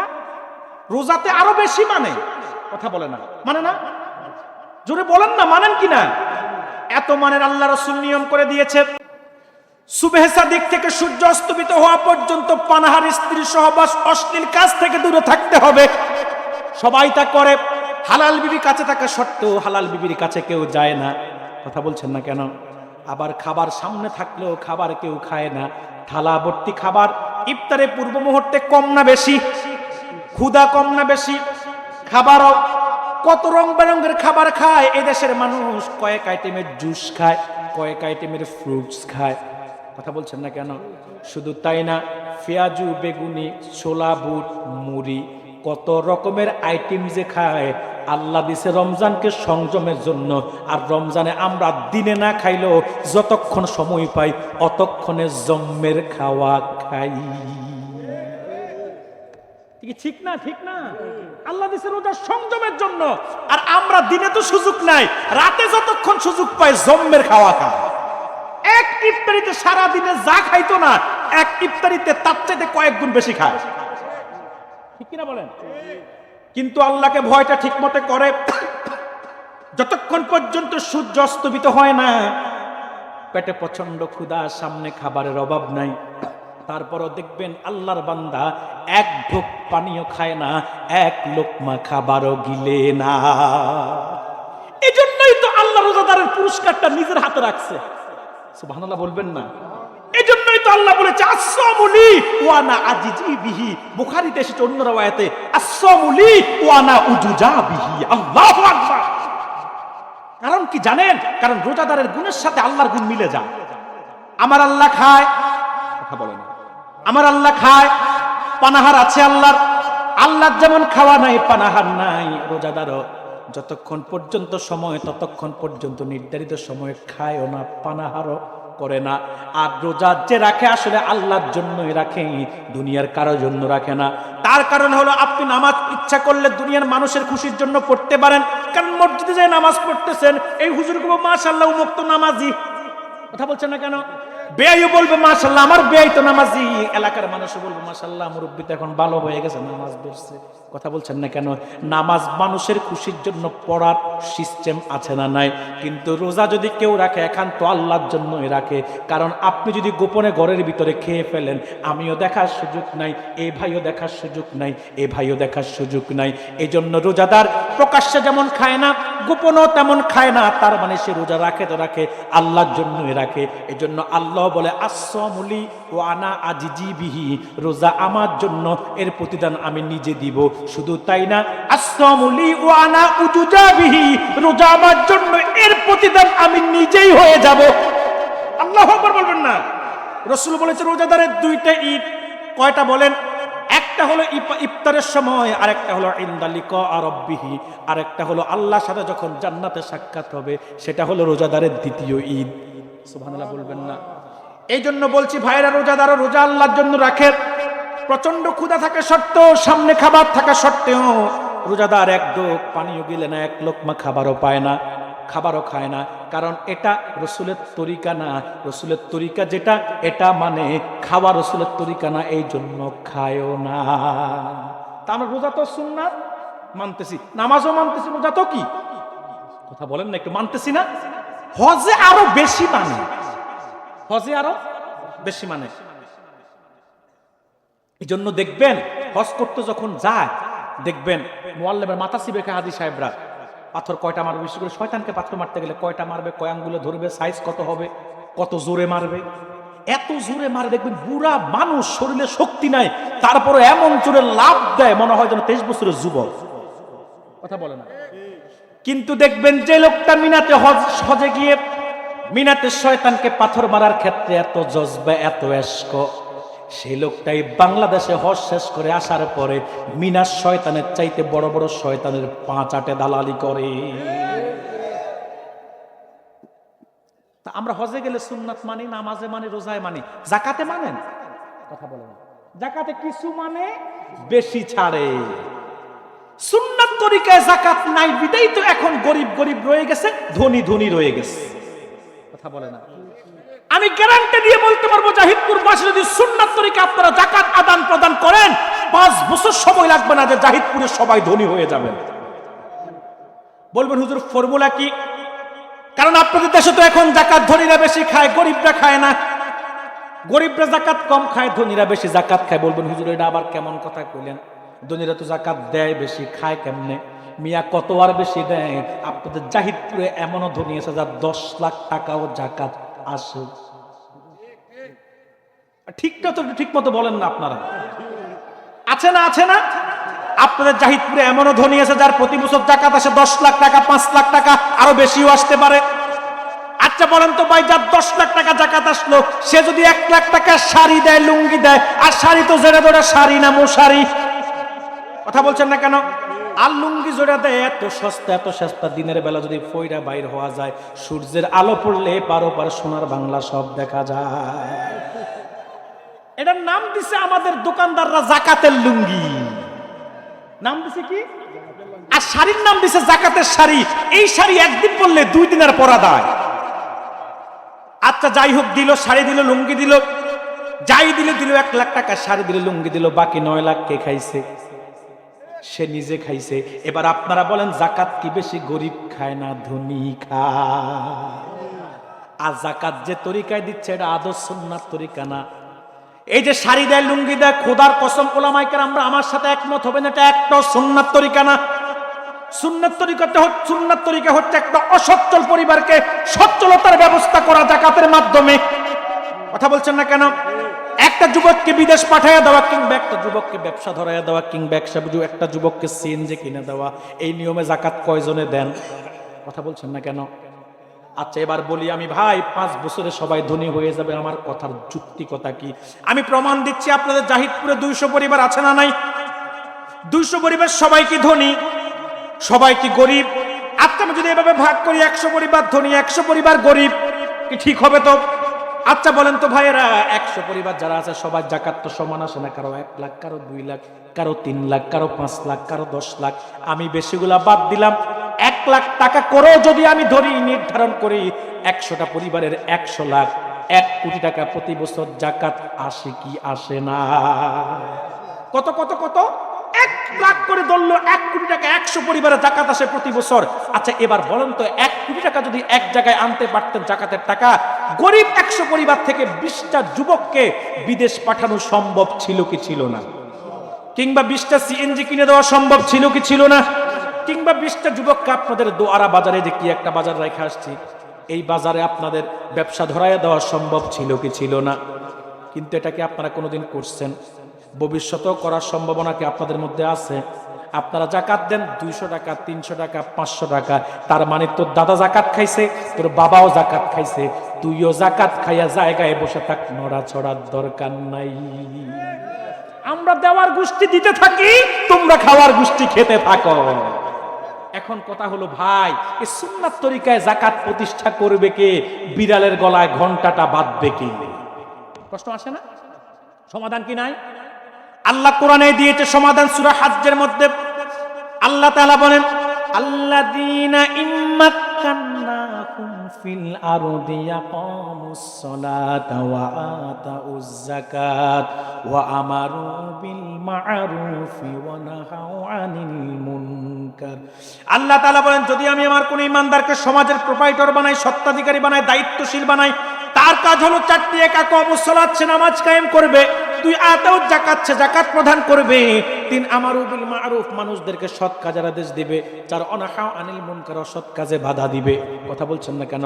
দায়িত্ব তো আল্লাহ মুমিনদেরকে দিয়েই রেখেছে, কিন্তু আমরাই না দায়িত্ব পালন করি না, আমরা গাফলতি করছি।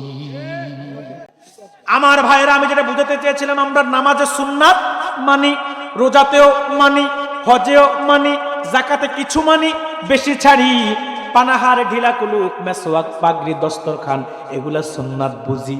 কিন্তু আরো যে বাকি জীবনের সুন্নাত বাকি আছে, কি হবে ব্যক্তি জীবন, কি হবে পারিবারিক জীবন, কি হবে সামাজিক জীবন, কি হবে অর্থনৈতিক লেনদেন, কি হবে পররাষ্ট্রনীতি, কি হবে রাষ্ট্রনীতি, কি হবে সংসার নীতি, কি হবে যুদ্ধনীতি, কি হবে নারী নীতি, কি হবে শিক্ষানীতি, এই ক্ষেত্র যে রাসূল সুন্নাত রেখে গিয়েছে, এটার খবর 16 আনার মধ্যে 12 আনা মুসলমানেরই নাই।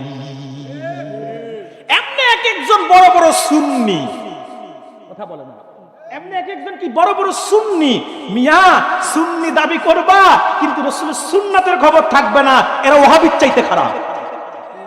ঠিক কিনা বলেন? যাদের কাছে সুন্নার আমল না, এরা সুন্নি না, শুধু ওয়াহাবির চাইতেও খারাপ। এই জন্য দেখবেন আমাদের দেশে এমনও সুন্নি আছে যারা নিজেদেরকে সুন্নি দাবি করে, কিন্তু এরা দেখবেন নামাজও পড়ে না। কথা বলছেন না কেন? এরা দেখবেন পর্দাও করে না, মাজারে সেজদা দেয়, পীরের পায়ে সেজদা দেয়। কথা বলেন না কেন? এই দেশে এমনও সুন্নি দরবার আছে, পীর আছে, মুরিদ আছে, পানের নিচে জ্বললে বাতি, সেই বাতি তো নিবে না। আমগো আব্বারে মুরিদে হইলে নামাজে রোজা লাগে না, আমগো আব্বারে মুরিদে হইলে নামাজে রোজা লাগে না। ঢুম ঢুম ঢুম।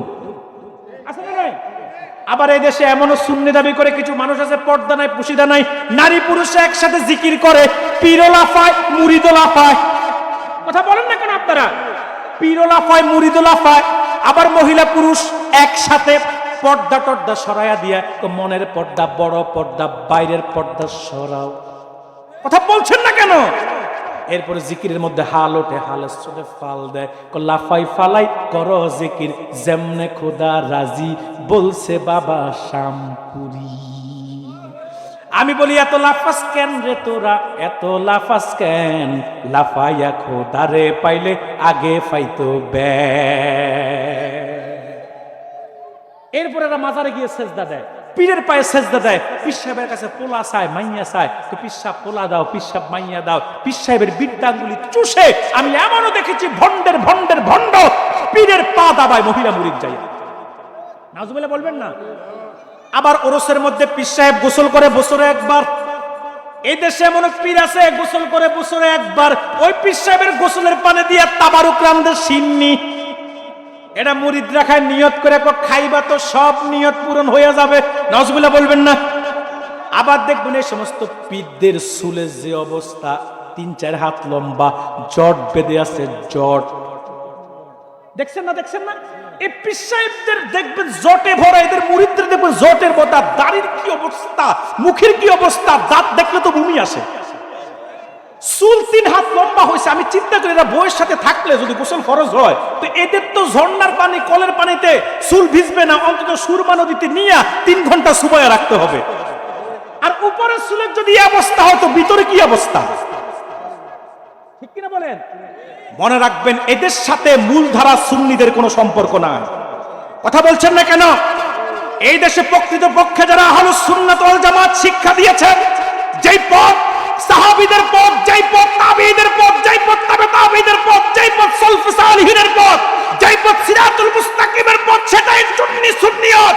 সেটা বেদাতি বেসুরা শিক্ষা দেয় নাই, সেটা শিক্ষা দিয়েছে সিলসিলায়ে জনপুর, সিলসিলায়ে ফুরফুরা, সারসিনা, সোনাকান্দা, বিশেষ করে আপনাদের ফুলতলি দরবার। আমাদের সিলসিলার মধ্যে বেদাত নাই, শিরিক নাই, বাড়াবাড়ি নাই, সারাসারি নাই, নাসানাসি নাই, লাফালাফি নাই। আমরা ইফরাদও করি না, তাফরিদও করি না, আমরা মধ্যম পন্থার অনুসারী, ঠিক কিনা বলেন? আমরা বাড়াবাড়িতেও নাই, সারাসারিতেও নাই, ফালাফালিতেও নাই, নাচানাচিতেও নাই, আমরা মধ্যম পন্থার অনুসারী। আমাদের পীর সাহেবদের তালিমে যখন বসবেন, শর্ষিনায় যান আর ফুলতুলিতে যান, ফুরফুরায় যান আর জনপুরে যান, কিংবা সোনাকান্দায় যান, লক্ষ লক্ষ মানুষ একসাথে জমায়েত হয়। মুরব্বীরা যখন তালিম দেয়, না আছে লাফালাফি, না আছে নাচানাচি, না আছে কোন রকমের ভণ্ডামি, না আছে চিৎপাল লাফাল, আছে আছে আছে আছে নীরবে নিবৃত্তিতে লক্ষ লক্ষ মানুষ জিকির করছে। মনে হয় যেন শুধু মানুষ না, আল্লাহর ফেরেশতারাও জিকির করতেছে, পাশের গাছপালাও যেন জিকির করতেছে। সুবহানাল্লাহ বলবেন না? কান্না রোল বড়ে যায়, কিন্তু লাফালাফি খুঁজে পাওয়া যায় না। কিন্তু এরা আল্লাহ জিকির বাদ দিয়ে পীরের জিকির পর্যন্ত শুরু করে। আছে না কিছু ভণ্ড, আল্লাহর নাম যতবার বলে না, পীর সাহেবের নাম তার চেয়ে বেশি বলে, তাও 1-2 না তো। তালা বাবা, কালা বাবা, গাজা বাবা, মাস্তান বাবা, চালসর বাবা, ডালসর বাবা, তেলসর বাবা, দীপদল বাবা, পিস্তল বাবা, বাবারে বাবা, ওরে বাবা, কি আছে না নাই? আমি বলি কি ভাই, দুঃখ করে জানেন, হিন্দুদের ইমান খাইছে মায়, আর ভণ্ড পীরের মুরিদদের ইমান খাইছে বাবা। হিন্দুদেরকে জিজ্ঞেস করবেন ধন সম্পদ দিছে কে, বলবে মা সরস্বতী, আপনার মা লক্ষ্মী। ধন সম্পদ কে দিছে? মা লক্ষ্মী। বিদ্যা বুদ্ধি কে দিছে? মা সরস্বতী। অসুস্থ ছিল, সুস্থ কে করছে? মা কালী। সব মা। আবার গাভীরও কয় মা। আমি চিন্তা করি, গাভী যদি মা হয় তা আব্বা কয়জন? প্রতি বছরই তো, ঠিক কিনা বলেন?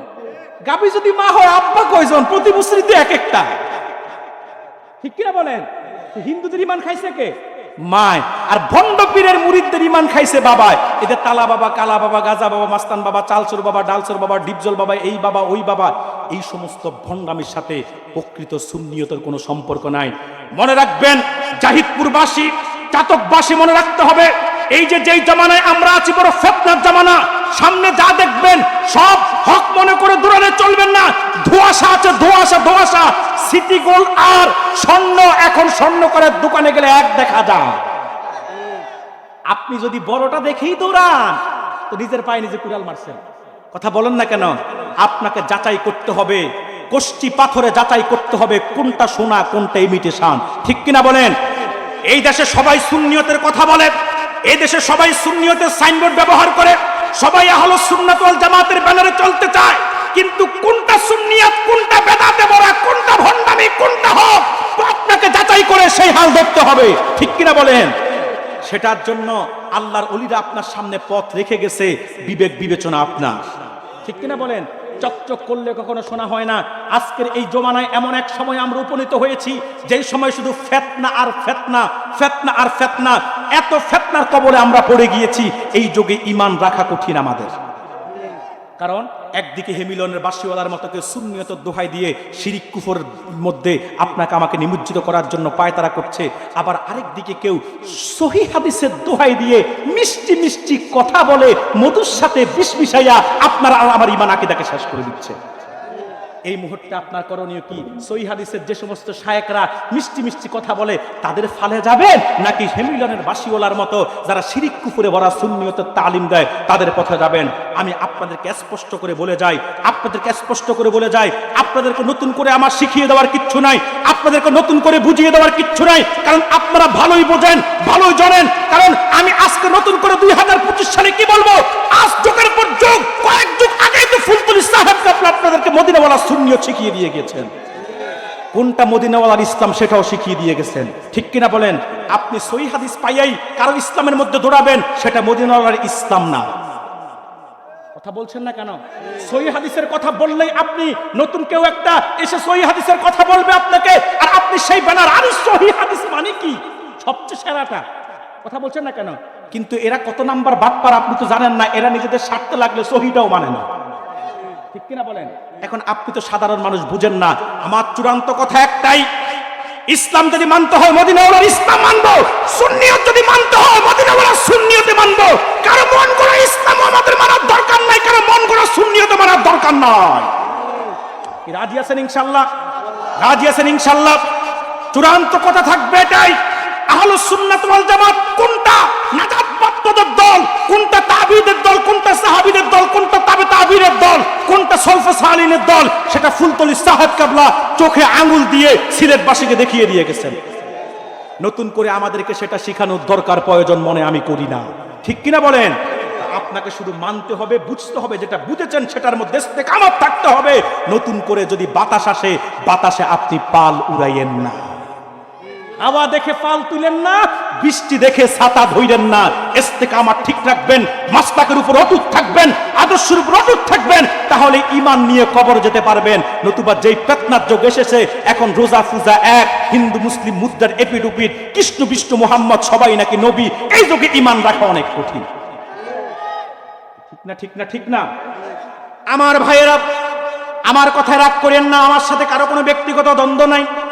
আমি যা বলছি ইমানের স্বার্থে বলছি, যা বলছি আপনাকে আকীদার স্বার্থে বলছি। তা আপনি রসুলের ইত্তেবা করবেন, রসুলের আদর্শ উসওয়াত সুন্নাত যদি আপনি পরিপূর্ণ মানেন, তখনই আপনার পরিচয় হবে আপনি সুন্নি, নতুবা আপনি সুন্নি পরিচয় দেওয়ার কোনো সুযোগ নাই। দাড়ি নাই, মোছ নাই, আপনি পরিচয় দিবেন সুন্নি, ওটা শয়তানি। কথা বলে না? আছে না আমার দেশে কিছু, এদের লাল শালু চুল আছে একবারে ঘাড় পর্যন্ত, কিন্তু দাড়ি নাই, তো দাবি করে কি সুন্নি। আমি বলি এটা সুন্নি না, ওটা শয়তানি, ঠিক কিনা বলেন? ভাই, মানলে পুরাটাই মানবেন, যেটা আবশ্যিক সেটা আগে মানবেন, যেটা অপশনাল সেটা মানার চেষ্টা করবেন। কিন্তু অপশনালটা নিয়ে ফালাফালি করবেন, আবশ্যিকটার খবর নাই, ওইগুলোর আমি শয়তানি বলি, সুন্নিয়ত বলি না। কি আমার সাথে একমত তো আপনারা? কি আমার কথায় রাগ করতেছেন নাকি? আমি তো আপনাদের ভাই, আমি না বললে বলবে কে? আমি তো শুধু ওয়াজের মধ্যে নসিহত রাখি না, ট্রিটমেন্টও রাখি, ট্রিটমেন্ট। কথা বলে না? আমি একটু ট্রিটমেন্টও দিই, কারণ এখন সমাজের জায়গায় জায়গায় রোগ ধরছে, রোগ পচন ধরছে। কথা বলে না? এখন আপনার ধরছে পচন, আপনি তো নাফা ট্যাবলেট দিলে পচন শুকাবে না, আপনাকে সেটার জন্য যা লাগবে সেটাই দিতে হবে। আমি সেটাই দেওয়ার চেষ্টা করি, তবে কারো সাথে কোনো আক্রোশ রেখে না, ইসলাহের স্বার্থে, হেদায়েতের উদ্দেশ্যে। বুঝতে পারতেছি আমি? আমার ভাইয়েরা, যে কথা বলছিলাম রাগ করবেন না। যদি আপনি নিজেকে আহলুস সুন্নাত ওয়াল জামাতের অনুসারী বলতে হয়, যদি আপনি আল্লাহকে ভালোবাসেন, এটা আপনি প্রকৃতপক্ষে প্রমাণ করতে হয়।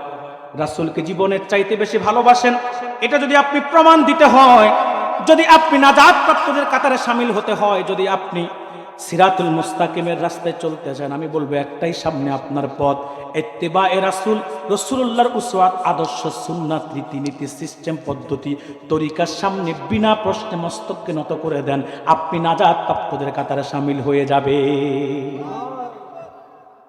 যদি তোমরা আল্লাহকে ভালোবেসে থাকো, আমরা আল্লাহকে ভালোবাসি, রাসূলকেও ভালোবাসি, এটা সবাই একযোগে এক বাক্যে স্বীকৃতি দিয়েছি। এবার আমাদের কাজ কি সেটাও বুঝে নিয়েছি। কাজ হচ্ছে ইত্তেবায়ে রাসূল, রাসূলের আনুগত্য, রাসূলের অনুসরণ।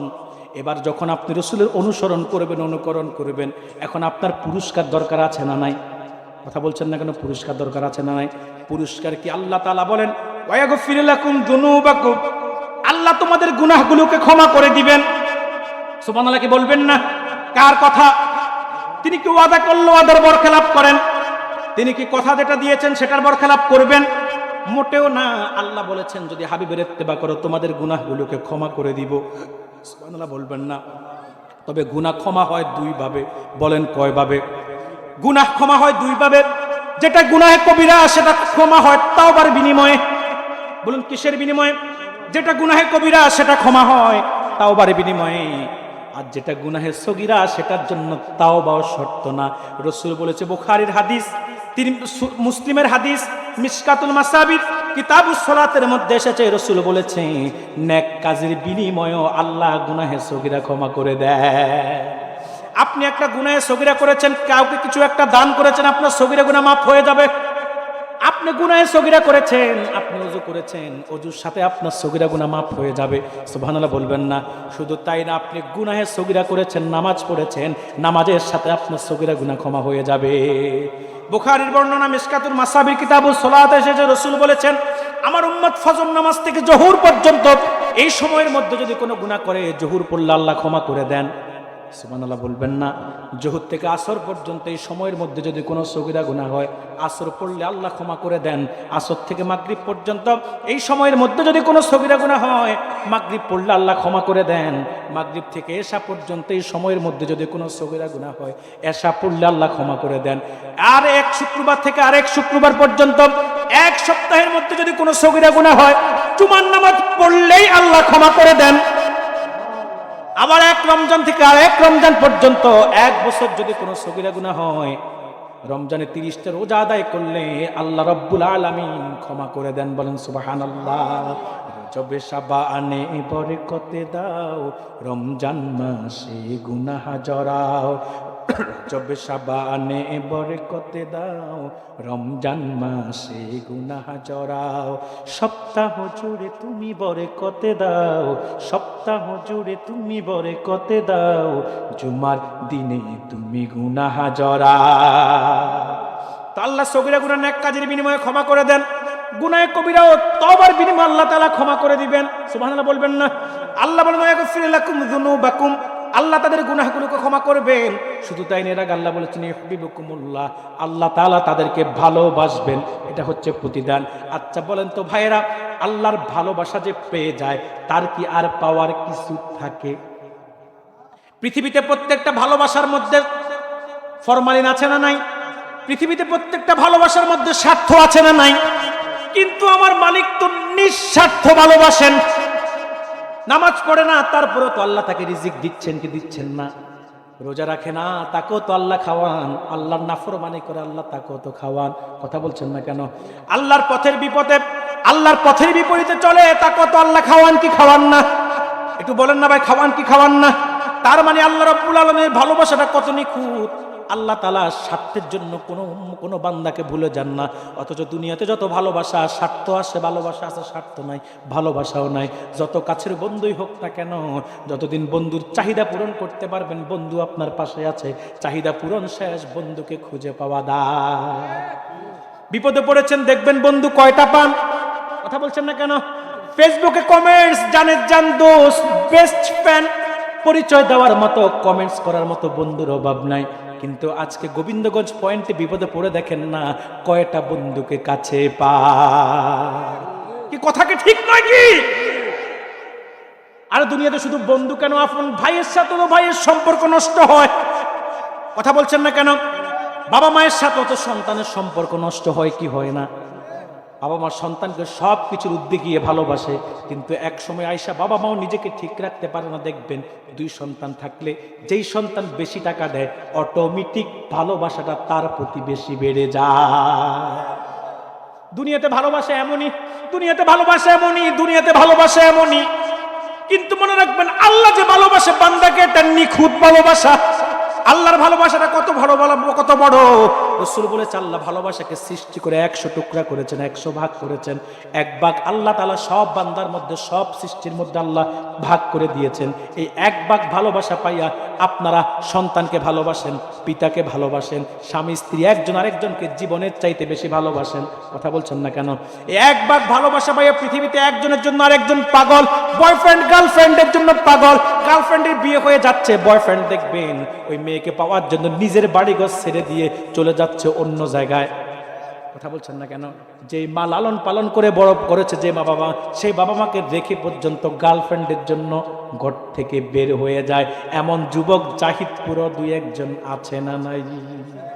আরো তো কি ভালোবাসা, যে তুমি না খেলে আমি খাবো না, তুমি না গেলে আমি যাব না, আজকে সকালে বের হবো তো তুমি চয়েস করে দাও আমি শার্ট কোনটা পরবো। তবে এই ভালোবাসা যা দেখবেন সব বিয়ের আগে থাকে, বিয়ের পরে থাকে না। কথা বলে না? বিয়ের আগে এত ভালোবাসা দেখবেন প্রেমিকা না ঘুমালে প্রেমিক ঘুমায় না, প্রেমিক না ঘুমাইলে প্রেমিকে ঘুমায় না।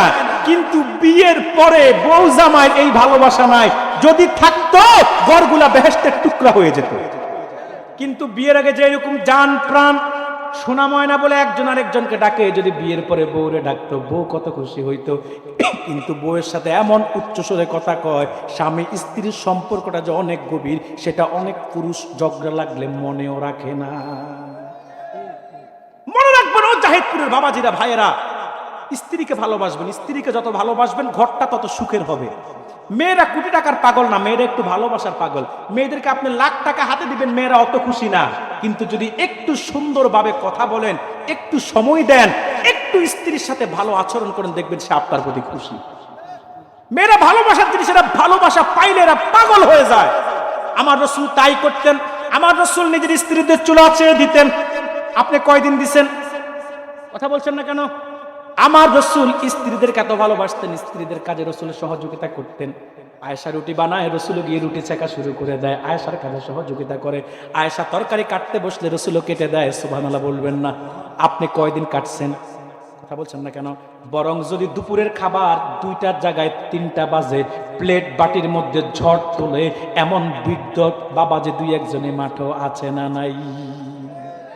রাগ করেন না, আমি সংশোধনের জন্য বলতেছি, এগুলো কইরেন না। মহিলারা কত কষ্ট করে জানেন না?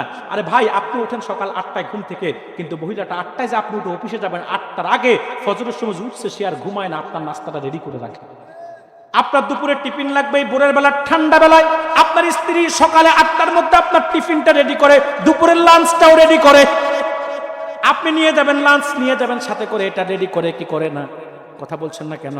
তাহলে কেন এত খারাপ ব্যবহার করেন? কত পুরুষ আছে স্ত্রীর সাথে দুর্ব্যবহার করে, কিছু কাপুরুষ আছে ঝগড়া লাগবে স্ত্রীর গায়ে হাত পর্যন্ত তোলে। স্ত্রীকে মারবেন না, রাজি আছেন? কথা বলে না। স্ত্রীকে মারা যাবে না, রাজি আছেন তো? ইনশাআল্লাহ ভালোবাসবেন, রাজি আছেন তো? বিবিদেরকে ভালোবাসবেন আর মাইরেন না। যদি মারতে হয় 4 কারণে মারবেন। বলেন কয় কারণে? 4 কারণে মারবেন। 1 নম্বরে যদি ফরজ তরক করে, কথা বলছেন না কেন? 2 নম্বরে যদি পর্দা না করে, 3 নম্বরে যদি স্বামীর কথা না শুনে। এই যে শরীয়ত যে কারণগুলা দিয়েছে, কারণগুলা ফেলে মারবেন। কথা বলছেন না কেন? তবে লাঠি দিয়ে পিটাইবেন নাকি? না, লাঠি যেটা দোল নিবেন মারার জন্য ওইটা হবে কত বড়, 2 হাত 3 হাত লম্বা হলে চলবে না। রাসূল শিখাইয়া দিছে সেটা হবে আধা হাত, একটা মেসওয়াকের সমান। কিছু যুবক থাকতে পারে এমন, হুজুর যেহেতু এটা আধা হাত মেসওয়াকের সমান, এটার এক মাথায় প্লাস লাগাইয়া তারপরে পিটাইবেন। হ্যাঁ, সুযোগ নাই, সুযোগ নেই। রাসূল বলেছে এক মাথায় ধরেও পিটানো যাবে না। এই মেসওয়াকের সমান মানে হচ্ছে 1 বিঘত। কথা বলছেন না কেন?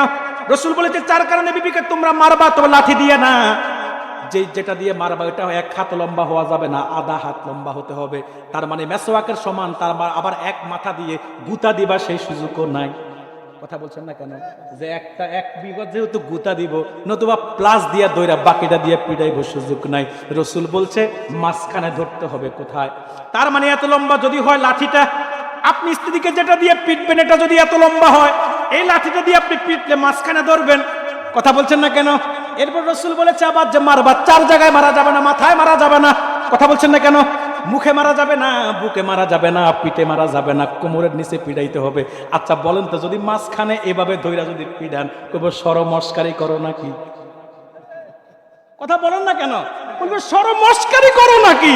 এবার স্বামী স্ত্রী ভালোবাসা কি কমবে না আরো বেড়ে যাবে? সংসারটা সুখের করতে চান কি চান না আপনারা? কথা বলছেন না কেন? আরে ভাই, ছোট বড় একটু ঝগড়া কিংবা মন মালিন্যতা পৃথিবীর সব সংসারে হয়ে থাকে। কিন্তু যদি সংসারে ঝগড়া হয়, মন মালিন্যতা একজনের সাথে আর একজন হয়, 2 জন একই ভোল্টেজ রাগ করেন না। একজন আগুন হইলে মুহূর্তে আর একজন পানি হইয়া যাইবে। কথা বলেন না। একজন যদি দেখছেন আগুন হইছে আর একজন পানি, আপনি এমন বোকা সাজবেন যে আপনি কিছুই জানেন না। বকুক না কতক্ষণ বলে, বলতে দেন, বলতে বলতে বিরক্ত হয়ে সে বলা বন্ধ করে দিবে। আবার যদি নিজে কোনো ভুল করে ফেলেন স্ত্রীর সাথে, তৎক্ষণাৎ যাই এটা সমাধান করতে যাইয়েন না, হিতে বিপরীত হবে। কথা বলছেন না কেন? নিজে যদি কোনো ভুল করে ফেলেন তৎক্ষণাৎ এটা সমাধান করতে যাইয়েন না, হিতে বিপরীত হবে। কৌশল অবলম্বন করবেন। বিকালে যে বাজারে যাবেন, স্ত্রী কোন ফুলটা পছন্দ করে এটা স্ত্রীর জন্য নিয়ে আসবেন, কিংবা স্ত্রী যদি ফুচকা খেতে পছন্দ করে ফুচকা নিয়ে আসবেন, কিংবা তার পছন্দের লিপস্টিক নীল পালিশটা নিয়ে আসবেন, কিংবা যদি টাকা বেশি থাকে পছন্দের শাড়ি জামা নিয়ে আসবেন। দেখবেন আকাশের মেঘ মুহূর্তের মধ্যে মুখ থেকে সরে গেছে। কি পারা যাবে তো ইনশাল্লাহ, পারা যাবে তো ইনশাল্লাহ। ঘরগুলোকে জান্নাতের টুকরা বানান না, সুখের নীড় বানান না। আমার রসুলের জীবনী থেকে শিখেন না। কি শিখছেন? কি শিখছেন? শিখেন না তো। রসুলের জীবনী এখন আলোচনা হয় না তো। এখন আইসা হুজুররা কিলাকিলি ঠেলাঠেলি মারামারি। কথা বলেন না কেন? এমন ওয়াজ হয় মারমুখী। কথা বলেন না কেন? অথচ আমার রসুলের জীবন থেকে এমনও আলোচনা আছে যা শুনলে মানুষ হেদায়েত হয়ে যায়। আমার রসুল বিবিদেরকে এত ভালোবাসতেন, এত ভালোবাসতেন, এত ভালোবাসতেন, কিন্তু বৈষম্য করতেন না। রসুলের 11 জন বিবি ছিল, 2 জন অধীনস্থ দাসী ছিল। আপনি আমি 2 জন হইলেই তো একজনের সাথে আরেকজনের মারামারি লাগাইয়া দেন। কথা বলেন না? আপনি আমি 2 জন হইলেই তো একজনের সাথে আরেকজনের দ্বন্দ্ব লাগাইয়া দেন। একজনের জন্য যদি ছোট বউ যেটা সুন্দর বেশি, দেখবেন ওটার জন্য বেশি পাগল। যেটার বয়স কম ওটার সময় বেশি দেয়, যেটার বয়স বেশি ওটার কাছে মাসও একবার যায় না। আসে না, আসে না, আসে না? অথচ আমার রসুল কেমন ইনসাফ ছিল, কেমন ছিল, বিবিদেরকে কেমন ভালোবাসতেন। সব বিবিরা মনে মনে করে রসুল মনে হয় আয়েশারে বেশি ভালোবাসে। আজকে রসুলের জিজ্ঞাসা, রসুল কারে বেশি ভালোবাসে? সবাই রসুলের কাছে গিয়ে বলে, হুজুর আপনি কারে বেশি ভালোবাসেন? আপনার মনে কষ্ট হয়? হ্যাঁ কষ্ট হয়। কার কার কষ্ট হয় হাত তুলেন তো। আর 2-4-5 মিনিট চলবে, চলবে। ও তো মজা লাগতেছে। আল্লাহ আল্লাহ আল্লাহ, আমার বাম পাশে উনি বলতেছে মজা লাগতেছে। তার 2-4-5 মিনিট বলি। সব বিবির একসাথে গিয়েছে, হুজুর আপনি কাকে বেশি ভালোবাসেন? সুবহানাল্লাহ বলবেন না? সবাই ভাবছে রসুল মনে হয় আয়েশার কথা বলবে। সবাই যায়, হুজুর আপনি কাকে বেশি ভালোবাসেন? আজকে কিন্তু বলতেই হবে। রসুল বলে আজকে বলবো না, আগামীকালকে বলবো। সুবহানাল্লাহ বলবেন না? রসুল বলেছে আমি আজকে বলবো না, আগামীকাল বলবো। এবার রসুলের সব বিবিরা ঘরে চলে গেছে অপেক্ষায়, আগামীকাল হুজুর তো বলবে কাকে বেশি ভালোবাসে। রাতের বেলা রসুল সব বিবিদের ঘরে গিয়েছেন, সব বিবিদেরকে হুজুর খেজুর দিয়েছেন হাদিয়া, আর বলেছে বিবিরে তোমাকে যে খেজুর হাদিয়া দিয়েছি অন্য বিবিকে কিন্তু বলিও না। সব বিবির ঘরে গিয়ে রসুল খেজুর হাদিয়া দিয়ে এসে তার বলেছে বিবি তোমাকে যে খেজুর হাদিয়া দিয়েছি অন্য বিবিকে কিন্তু বলবা না। সবার ঘরে খেজুর দেওয়া শেষ, রাত শেষ, দিন হলো। আবার সব বিবিরা হাজির। আজকে তো হুজুর বলছে কাকে বলবে বেশি ভালোবাসে। এবার এসে বলে হুজুর আজকে তো বলবেন, বলছেন কাকে বেশি ভালোবাসেন? আল্লাহর হাবিব বলল গতকাল রাতে যার ঘরে খেজুর হাদিয়ে দিয়ে এসেছি সবাই তাকে বেশি ভালোবাসি। এখন রসুল তো নিষেধ করছে কেউ যেন কাউরে না কয়, মনে মনে সবাই খুশি কিন্তু একজন আরেকজন রে বলে না। এই যে এভাবে সংসারগুলো তৈরি করেন না, দেখবেন আপনার সংসারটা জান্নাতের টুকরা হয়ে গেছে। আপনার সন্তানগুলোও বাবা মা থেকে শিখে। মনে রাখবেন সন্তানের উপর কিন্তু পিতামাতার প্রভাব পড়ে। আপনার সন্তান পেটে আসছে, আপনি যদি বউয়ের সাথে খিট খিট খিট খিট করেন, বউ সন্তানও দেখবেন ওইরকম বদমেজাজি হবে। সন্তান পেটে আসার পর থেকে বাবা মাকে হইতে হবে অনেক সতর্ক। বাবা মা যা কিছু করে সন্তান সবকিছু পেট থেকে ফলো করে আসে। আবার আসার পরে সন্তান বাবা মাকে ফলো করে। বাবা যেমন ছেলেটা তেমন হওয়ার চেষ্টা করে, মা যেমন মেয়েটা তেমন হওয়ার চেষ্টা করে। এই জন্য তো বলা হয় বাপ ভালো তো বেটা ভালো, মা ভালো তো জি, গাবি ভালো তো বাছুর ভালো, দুধ ভালো তো ঘি। সন্তান আপনাকে ফলো করবে, সন্তানের উপর আপনার দায়িত্ব আছে। আপনি সন্তানকে শিখাবেন, নবী প্রেম শিখাবেন, কোরআন তেলাওয়াত শিখাবেন, ইসলামী মূল্যবোধের শিক্ষা শিখাবেন, ইসলামের মৌলিক জ্ঞানগুলো শিখাবেন। আরে ভাই ডাক্তার বানান আমি নিষেধ করছি না, ইঞ্জিনিয়ার বানান নিষেধ করছি না, ম্যাজিস্ট্রেট বানান সমস্যা নাই তো। সব যদি হুজুর হয়ে যায় তো হুজুরের মা ডাক্তারি করবে কে? কথা বলেন না কেন? আবার সবাই যদি ডাক্তার হয়ে যায় ডাক্তারের মায়ের জানাজার ইমামতি করবে কে? এজন্য আপনি সন্তানকে ডাক্তার বানান সমস্যা নাই, আলেম বানান কোনো সমস্যা নাই, ব্যালেন্স রক্ষা করেন, তবে ইসলামের মৌলিক জ্ঞানটা শিক্ষা দেন। কথা বলছেন না কেন? এখন এটা কখন শিক্ষা দিবেন? বুড়া হইলে। কথা বলেন না, বুড়া হয়ে নাকি ছোট থাকতে? রসুল বলেছে যখন বুঝ ধারণ করবে তখন হুব্বে নাবিয়্যুকুম, নবীর ভালোবাসা শিক্ষা দাও, ওয়া আহলে বাইতিহি, আহলে বাইতের ভালোবাসা শিক্ষা দাও, ওয়া তিলাওয়াতিল কোরআন, কোরআন তেলাওয়াত শিক্ষা দাও। আবার যখন 7 বছর বয়স হবে নামাজের কথা বলো, 10 বছর বয়স যখন হবে নামাজের জন্য তাকে প্রহার করো, বাধ্য করো। বলবেন হুজুর ছেলেটা ছোট, তো আরেকটু বড় হোক, আরেকটু বড় হোক। হইতে হইতে এত পাকা পাকবে তখন আর সে আপনার কথা শুনবে না, উল্টা বলবে আব্বু তুমি বোঝো না। বলে না, বলে না? পুরুষ মানুষ এমন বেকায়দা, যখন পুরুষ মানুষ ছোট থাকে পিতা মাতা বলে সন্তানকে তুমি কিছু বোঝো না। কথা বলছেন না কেন? আবার যখন বিয়ে হয় তখন স্ত্রী বলে তুমি কিছু বোঝো না। আবার সন্তান যখন বড় হয় সন্তানকে আব্বু তুমি কিছু বোঝো না। কথা বলছেন না কেন?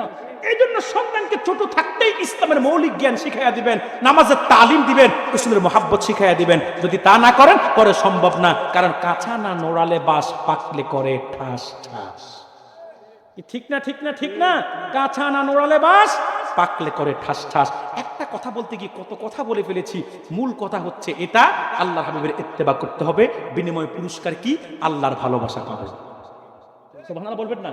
শেষ কথা হলো আল্লাহর ভালোবাসা যে পায় তার অনেক প্রতিদান, অনেক রকমের ভালোবাসা আল্লাহ বান্দাকে উপহার দেন। তার মধ্যে একটি হলো আল্লাহ যাকে ভালোবাসেন ওই বান্দাটাকে বিনা দরখাস্তে আল্লাহ তার হাবিবের উম্মত বানায়া দেন। আচ্ছা, এখানে হাজারো মানুষ মৌমাছির মৌচাকের মতো ঝাঁক বেঁধে গেছেন। এখন বলেন তো ভাইয়েরা, আপনারা দরখাস্ত করে উম্মত কে হইছেন? কথা বলছেন না কেন? আপনি হইছেন, আমি হইছি, আপনি হইছেন, আপনারা কেউ হইছেন দরখাস্ত করে উম্মত না, বিনা দরখাস্তে। তার মানে আমাকে আপনাকে আল্লাহ ভালোবেসেই তার হাবিবের উম্মতের কাতারে শামিল করে দিয়েছে। এটা ভালোবাসার প্রকাশ। আল্লাহ আমাকে আপনাকে ভালোবাসেন বিদায়ী তো হাবিবের উম্মতের কাতারে শামিল করেছেন। আরে ভাই, এমন এক জাতি, এই উম্মতের মর্যাদা এত বেশি, পূর্বকার জামানার নবীরাও চাইছে হইতে। কথা বলেন না কেন? দালাইলুন নবুয়াত সাক্ষী 7ম খণ্ডের হাদিস। মুকাতিল বিন সুলাইমান বলেন, বনি ইসরাইলের সবচেয়ে পয়গম্বর ছিল মূসা। মূসা নবী কালেকশন আছে নাকি? তাহলে আরেকটু সময় দেওয়া যায়। বনি ইসরাইলের সবচেয়ে পয়গম্বর ছিল, বড় পয়গম্বর ছিল মূসা। হযরত মূসা তাওরাত কিতাব পড়তে গিয়ে উম্মতে মুহাম্মদের শান পায়, একদল উম্মতের শান পায়। আল্লাহর কাছে উম্মত গুলা চায় আল্লাহ আমাকে দাও। আল্লাহ বলে মূসা তোমাকে দেওয়ার সুযোগ নেই, এটা আমার হাবিবের উম্মতের বৈশিষ্ট্য। সুবহানাল্লাহ বলবেন না? আবার আরেকদল উম্মতের শান পায়, উম্মত গুলা রাসূল আল্লাহর কাছে চায়, আল্লাহ বলে তোমাকে দেওয়ার সুযোগ নেই, এটা আমার হাবিবের উম্মত। এইরকম 8 বার উম্মতে মুহাম্মদের শান পেল, 8 বারই উম্মত গুলো নিজের জন্য চাইলো, 8 বারই আল্লাহ ফিরাইয়া দিল। এবার নভেম্বর বলে আল্লাহকে নভেম্বর ডাক দিয়ে মূসা নবী বলে হাত্তা তামান্না ই মূসা আইয়াকুনা মিন উম্মতি মুহাম্মাদি, আল্লাহ আমি মূসার উম্মত দরকার নাই, আমাকেই তুমি এই উম্মতের কাতারে শামিল করে দাও। আল্লাহ বলে মূসা সম্ভব না, এখন আর সম্ভব না, তুমি এখন মিলাদ করবো, দোয়া করবো, সব করবো, কালেকশন যেহেতু নাই আর লম্বা করে লাভ কি? ভালোই করছেন, উপকার করে দিচ্ছেন। তোমার আর 1 ঘন্টা লাগাইতেন, এমনিতে 1.5 ঘন্টা হয়ে গেছে। সম্মানিত শুধু আপনার এবার মূসা নবী বলে আল্লাহ আমার উম্মত দরকার না, আমারই উম্মত বানায়া দাও। আল্লাহ বলে এখন আর সুযোগ নাই। ঈসা নবী দরখাস্ত করেছে আল্লাহুম্মা জাআলনি মিন উম্মতি মুহাম্মাদি। আল্লাহ কবুল করেছে কিয়ামতের আগে দাজ্জালকে কতল করার জন্য, ইমাম মাহদিকে সাহায্য করার জন্য আল্লাহ হযরত ঈসাকে দামেস্কের জামে মসজিদের পূর্ব কোণার মিনারায় নামায়া দিবে। মূসা নবী এই উম্মত হওয়ার সুযোগ চাইয়াও পায় নাই, ঈসা নবী চাইয়া পাইছে। আপনি আমি না চাইতে আল্লাহ দিয়ে দিয়েছে। এটা আল্লাহর আমার আপনাকে পুরস্কার, প্রতিদান, ভালোবাসা। তবে একটা কাজ করতে হবে, ইত্তেবায়ে রাসূল। আল্লাহ আমাদেরকে কবুল করুক, আল্লাহ আমাদেরকে মঞ্জুর করুক। বলি আল্লাহুম্মা আমিন। যা কিছু বলি